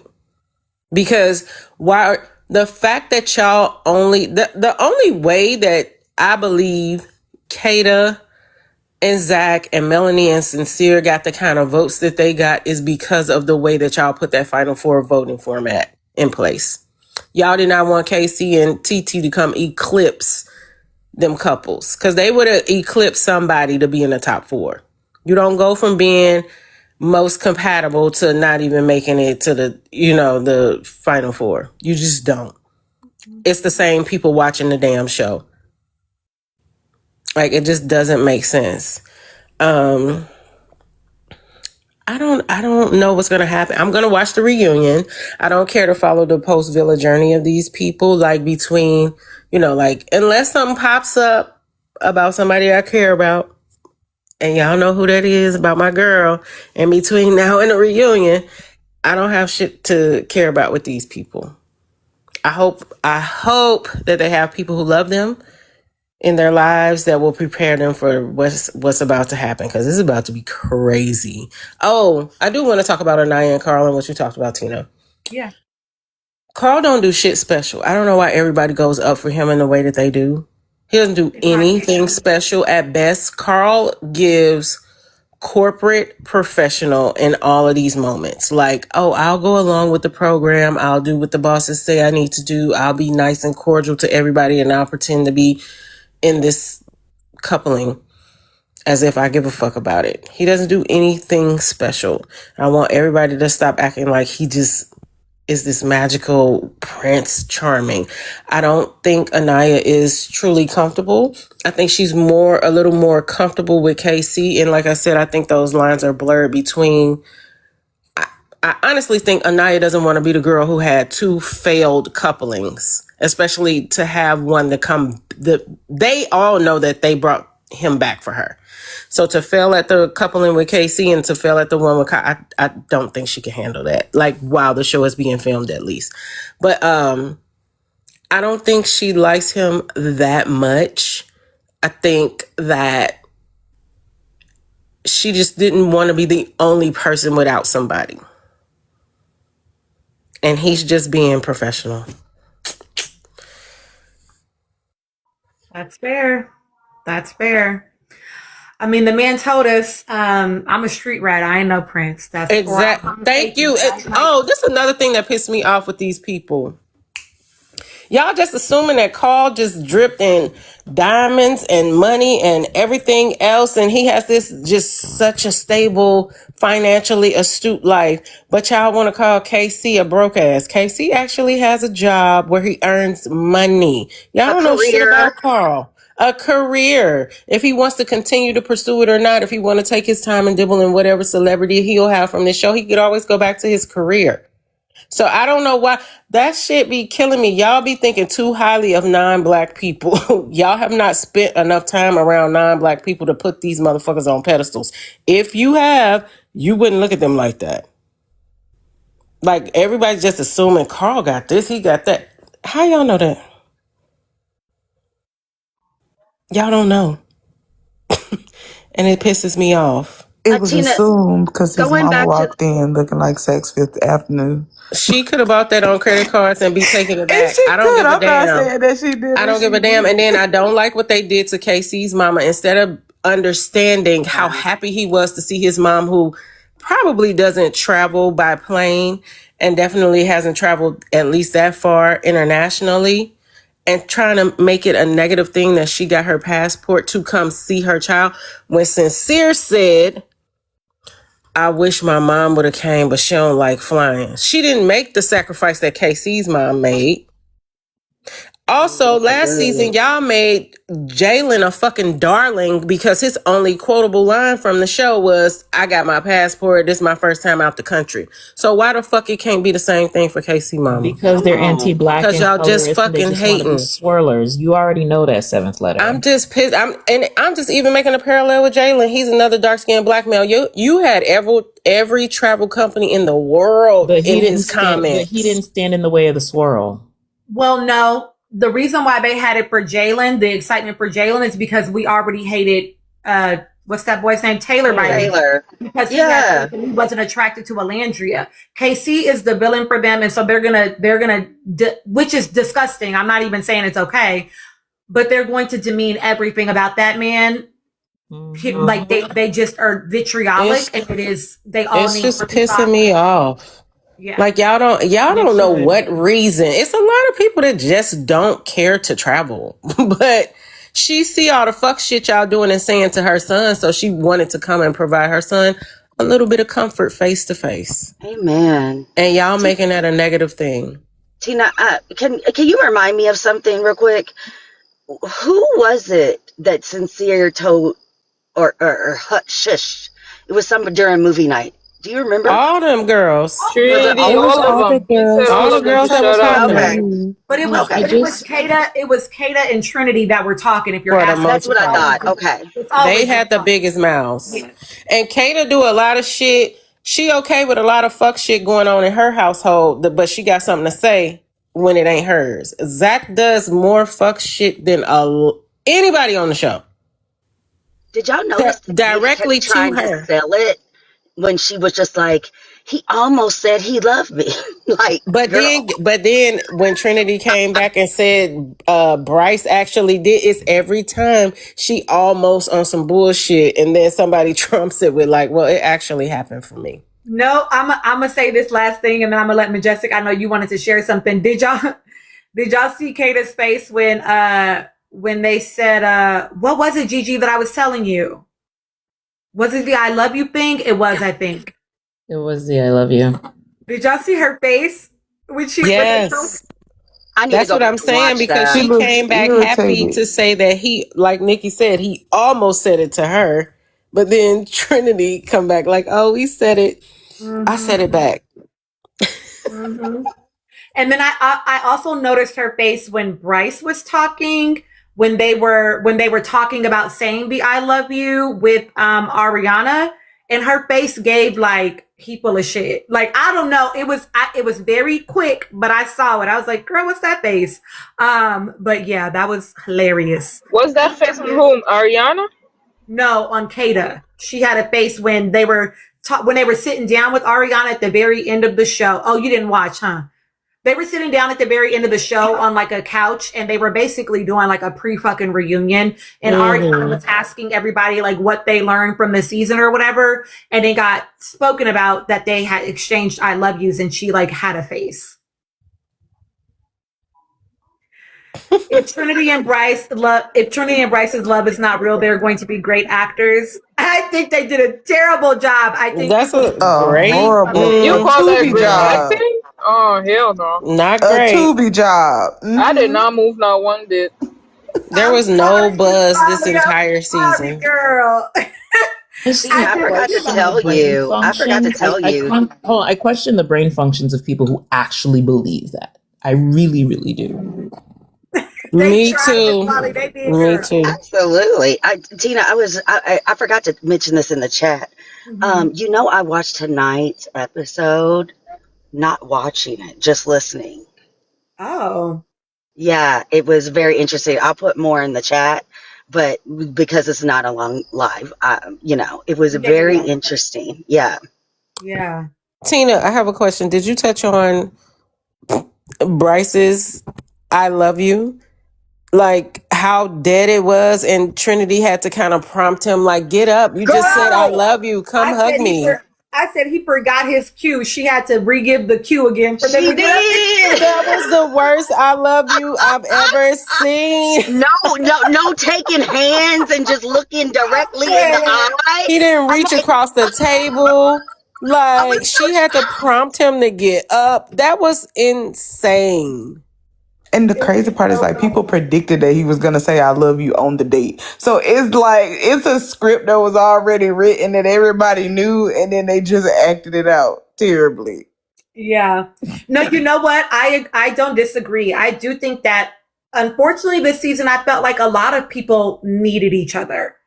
And I don't love that because if we're going to diversify the cast, here's my actual gripe with casting, and I already have gripes with editing too. If you're going to diversify the cast, then you need to make sure the people that you bring in are actually attracted to romantically and sexually to the people that you bring in. That is not fair to bring people in that would not date people that you have brought onto the show. That's the biggest complaint about the black men on the show. Yeah. That's been our biggest complaint. Yeah. Well, I also see it from a perspective of it was type island. Everybody had a specific type. And nobody was going for anything that was outside of their type. They were not open to talking to anyone. And that would be my critique that I've seen over the season. And we can say that for the black men. We can say that for the girls, because I know that came with Anaya and her being colorist or the allegations of her being colorist. But I also, because let me say allegations, because I'm not saying that she is colorist, but I'm also saying that I watched Corbin look like he was about to throw up in his mouth when Anaya was on top of him. And so, like, at the end of the day, you know, I saw it on both sides, male and the women, the men and the women, that they were not trying to go for anything that they did not absolutely find to a T that was they type. And even when Caleb came in, oh, that's Kenzie's type, they threw him on her, on her. And then he was stuck in that box. And it was like all he can do is explore Kenzie. And I think even Caleb said that. And he was like, he was looking at Kata or somebody else, like somebody, Melanie, yeah, like somebody else that wasn't even there, but everybody had like, oh no, you Kenzie's type to a T on paper, like here you go, that's what you can have. And I feel like that was terrible to see them that was not be open. Do y'all know who started? Do y'all know who started that? Melanie. No. Was it Bea? It was Zach. Blondes are not my type. Oh. Why the fuck did I say Melanie? That's when the type conversation started being a thing, because Kenzie was very fixated on the fact that she was not Zach's type. And then that just still is. Well, child. And so that became a whole thing. Somebody said, what if they were blindfolded all season? Because then that would be Love is Blind. And then they still be telling each other, well, I grew up with this background and da-da-da. Well, there used to be a rule against that. And that used to be a rule. My issue with the casting is stop casting people that have specific types that they stick to. That's the only problem. Because a lot of people this season were not open to explore other people that are not their types. That's an issue. Because even Olyndria that has a type, like she said, quote unquote cowboy, she was willing to go for an Asian man. She was willing to go for a white man. I don't think it has anything to do with their type, Angie. I think it's because that Zach came in knowing that he wanted to play a game. It had nothing to do with his type and everything to do with him wanting to beat Charlie. And we saw that manifest, especially after that conversation. The confirmation manifest when he says, hey, all my life I've been discarded and Charlie was the popular boy. So he had a plan and it had nothing to do with the type. I think he planted that and people followed along with it. Yeah. I mean, he told us in Casa, my game plan is out the window, right? He's the one that said Casey thinks he's going to win with Anaya. He has been fixated on the win the entire time he's been in the fucking villa. He was never going to leave that girl because he knew the social structure and he helped create it. Well, the unwritten rules. Kata is obsessed with him. Why would he leave that? Like, why would he give that up? They'll you get them know. to the end, right? Yeah. That said, I do think that it's less about people can have types, but are you open? You can have a type, but Yes. are you open? Especially in a dating show environment. If you want to just date your type, you don't need to go on a dating show where they feed in who the options are. And they can feed in an option every single time that is nothing like your type. So you just sit there and do what? Either try to go home or play it like a game and waste somebody's damn time. It's That's bullshit. why I I belong on that find it island, y'all. Next interesting year I'm talking in. about I types. belong. Sorry. I don't care about no types. If you fine, you fine. My type is fine, They man. I casted don't a care. No, I whole find it racist interesting that wouldn't talking let a about types black because man I feel touch like Me her. next, Tina. One Tina, mic, I'm gonna one need you mic, to one come mic. up Hey, here hey, to hey, defend hey, me. hey, hey, hey. Y'all too many mics. Too many mics. Majestic Fade, go ahead. sorry. And then Angie. I was just saying that I find it interesting, this conversation about types, because that's also a conversation I see a lot on TikTok about, oh, don't date your type or don't marry your type or go for the nerdy type of men or, like, I think like we've been saying, everything kind of shows the social dynamics of the real world. And I just thought that was something that was like, okay, yeah, we see that reflected again in the show. Yeah. Majestic, I know that you had wanted to answer the other question. Did you want to touch that? Yeah, I can. It was about the diversity in black people. Okay, so I mean, I haven't watched every season of US. I've watched most of UK. But for US, I feel like the cast has been pretty diverse. I know the first season, it was a white couple who won. I watched the second season. I think people know who Justine is. And Justine, when she was in the villa in the beginning, literally she was no one's type. Like, none of the men were checking for her, both black and white. They finally brought in Caleb, who ended up being like a game player because he had a girlfriend back home, but she won the season. This third season, I didn't watch it, but it's two people of color who won. The fourth season, Zeta and a black man won. But I think there was also like issues with them too when it came to like the man playing around. So like we literally see like all of it. Even season 5, it was two people of color. Season 6, we know Serena and Cordell. Season 7, we know it was a Hispanic couple. So like, I don't think the problem is lack of diversity. Like, this conversation about types is happening again. It's putting in black men who don't like themselves, so they don't like black women, right? Or putting in black women, vice versa, right? And so we see like this constant like humiliation ritual, I think, of black women who are just standing there, nobody wants them. And I think when Justine won her season, that's when this whole black love trope, started. I just feel like it's very interesting that this season KC was the only dark-skinned black man that they cast as an OG, and they didn't bring any other dark-skinned black men as bombshells. I don't count the 12 people who came in because like they had like an hour.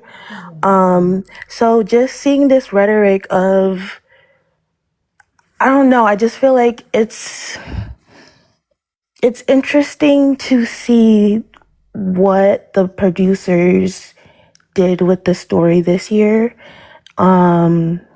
It's very sad to see, but I don't think it's like a coincidence. I don't think they're just casting people just for the sake of it. I do think they are really trying to push out a rhetoric. They know that we have all these conversations about, oh, black men don't love black women, and versus the like black love and only date black people within, each other. So I just feel like it's kind of nasty. I'm not gonna lie. It's kind of sick just to see how they were able to create this like cesspool of vitriol and hate and make people who wouldn't normally like fight and bicker. It's not a coincidence at all. And I don't know. Sorry, I feel like I'm rambling, but yeah, that was my thoughts on that. Overall, this season, I'm not happy. I'm very disappointed. This is not what Love Island has been about, or I don't know what they're doing, but I know it's a scam.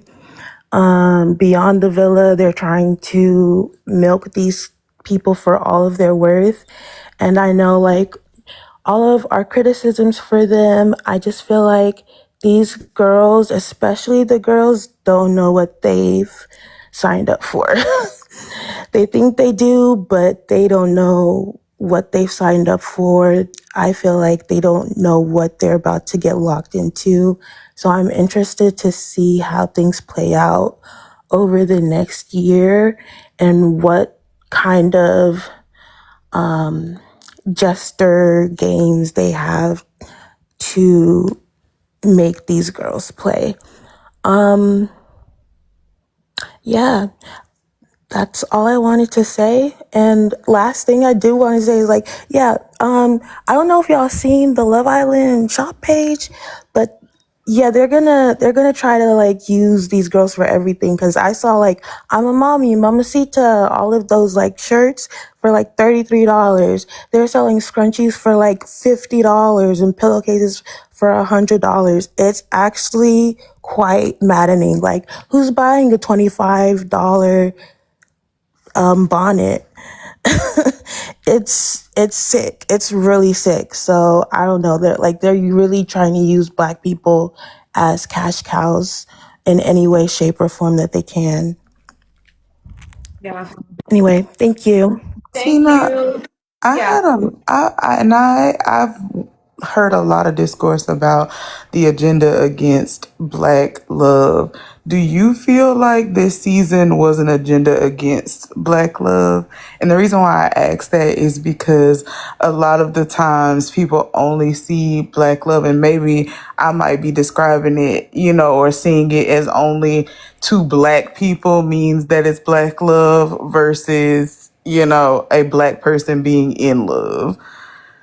So when I see that, I heard discourse on there's 4 black women that's in the final 4, but then a lot of people are saying there's agenda being pushed for swirling or, dating outside of your race. So are we saying that black love only exists when it is 2 black people in love?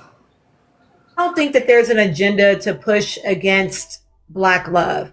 I think that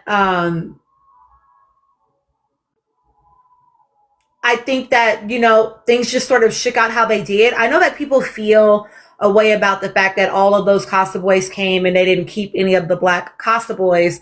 As far as I'm concerned, we have no idea anything about them boys. Okay, listen. Well, they kept the one, Corey, but I'm like, one of them came out to be an asshole. Right. I'm like, they might have been musty. Their breath might have stunk. They might have had bad politics. Like, you don't fucking know why they didn't keep them. You know what I'm saying? Oh, I be forgetting about Ronnie Child. He was such a non-factor. So I just feel like that's like not a fair thing. Who fucking cares who they kept? They kept the person that they felt the most connected to, or that they thought wasn't going to be a temptation. Right. Because they all knew they were going back to their man. I don't think that it's that, now, I do think that production had an agenda of getting KC the fuck off their island. I don't think that they expected KC to be liked in the way that he was, because remember, our original polarizing character was Melanie. And then Melanie, we saw that she very clearly began to calm down. And then that is when we ramped up around the Casey and Anaya rhetoric. And so then he became the polarizing, depending on which side you were on, person that we were watching on the show. And so that 4-way vote was about just trying to get Casey off the island because they did not think that he would have the level of support that he did and end up being voted one of the most compatible couples. So I do think there was an agenda to get Casey off the island. I don't necessarily think there was an agenda to push like swirl relationships. I think it was about age gap. Can I add something, Tina? Hold on, Yeah. can I? After Yeah, Angie, can I go? Yeah. Go ahead, Gigi, because you were trying to go first. Go ahead, and then Angie. Oh, well, I was just going to say, I don't necessarily think there was an agenda on production's part. I do think within the fan bases, though, that there was an agenda that tried to paint healthy Black communication as performative or healthy Black praise as performative, because we saw that happen on the fan side where without provocation, very early on, when we saw Casey addressing certain things that he was recognizing in Anaya, that, oh, that's performative. Oh, he's just saying that. Oh, he's pushing insecurities on her, rather than two people who are actually together engaging in conversation, admitting that they're getting to know each other and him uplifting it. And despite this being something that we as an audience asked for last season, because I think that the positive outcomes with what happened with Nicolandria was so big. When they saw the potential for this to happen again this season, it was like, oh my God, let's see if we can do it again. And for me, that's what I saw going down. I don't necessarily think that was something production was trying to push, as opposed to what the fans on the outside were trying to craft the narrative around, if that makes sense. Yeah, no, I do agree with that. Let me let Angie go, and then Nikki, you can say your thing, and then y'all, I have to get off. Angie, give me your thought. I said that almost 45 minutes ago. What I was gonna say is to the part about the Black love. I don't think there was an agenda against the Black love, because at some point Casey and Anaya had this in the bag. I truly thought they were gonna get that 100K at the beginning. So I don't think that's what happened. I think the moment Casey ended things with Anaya, that's when he became a pariah, like enemy number one, because he broke what it is that was set up. And I feel like that's what happened. I don't think there was a specific agenda that was set up for anybody. I think as the couples moved around and they saw the way people are moving, they started crafting around them and, coming up with a new plan, a new format for each couple, the way that they set up. But at first, honestly, I thought Casey and Anaya literally were going to win because they had the winner's edit at first. That's what I think. Yeah. Nikki, go ahead and give me your thought. Yeah, this will be my final. Gigi, I agree mostly. I do feel that there, with what Tina was saying, I think them casting such younger people, such younger women and older women played a part in production being able to. I think they saw an opportunity to, capitalize on the Temu Nicolandria that they weren't given access to with the real ones. So I agree with you both. I just wanted to say my final thought is racism costs, but at what cost? And I think there needs to be more curiosity about what costs outside of just a television show. There's actually a book that I've read by Heather McGhee called The Sum of Us and the cost that racism costs all of us.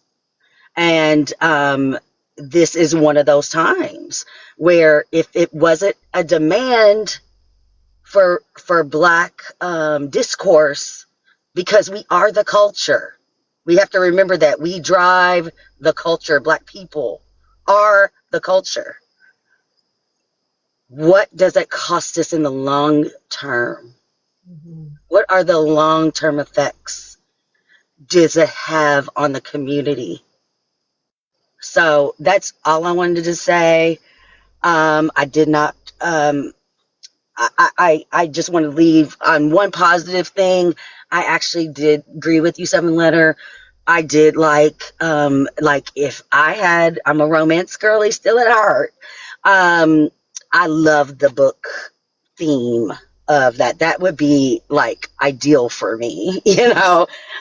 So I love that. Just little dates set up. But otherwise, I just feel call to action that I just think that we should not engage anymore on platforms. And oh, that's the last thing. I forgot to mention this with as far as the diversity of the producers. We cannot. We also have to understand that we are in a different time in media where Black people don't have the liberty to push back because they want to keep their jobs. Yeah. So if you know anything about, or if you've been following anything about who's been taking over these media conglomerates, they are all Trump based and they're going to continue to drive his agenda. So it's not the production's agenda, it's the administration's agenda. Because they know what's at stake if they push true, with Black people that push back in the jobs that they have. This is all performative, right? It's all to say, look, we're not racist, but see the Black women, they're cussing them out, so I guess they're right.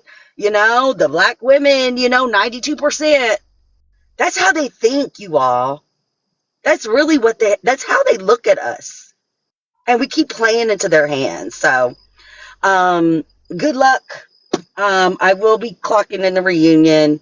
I will be, engaging in Tina's communities going forward, but that's it. Thank you, Nikki, for your final thoughts. I'm going to close out the panel. Yes, Jules, Bye. I'm here. Bye, y'all. Thank you. Bye. Good night, panel. So if you do not know, if you did not hear, apparently Sincere's family, I don't know what family members, I don't fucking know, which is why I ain't said too much about it, but y'all know the internet's going to be a buzz, but I need to go do my own research. But apparently Sincere's family was on live and they called Anaya Shrek and called Trinity's sister Ghetto. I have to go actually look to see. But that's disgusting. And yeah, so now I have to go be curious and I have to go see for myself. But is this a shock? It's disgusting, deplorable behavior. He said Anaya reminds him of a Shrek movie. That's very fucking weird, actually. And who is this person? Is it a cousin like they're saying? This is Sincere's family.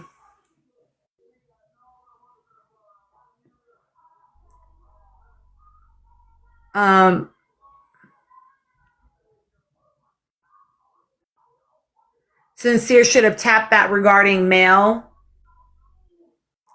Listen, this is why I said, and his mama was sitting there giggling, and this is why I said to you all last night, I don't fucking believe it.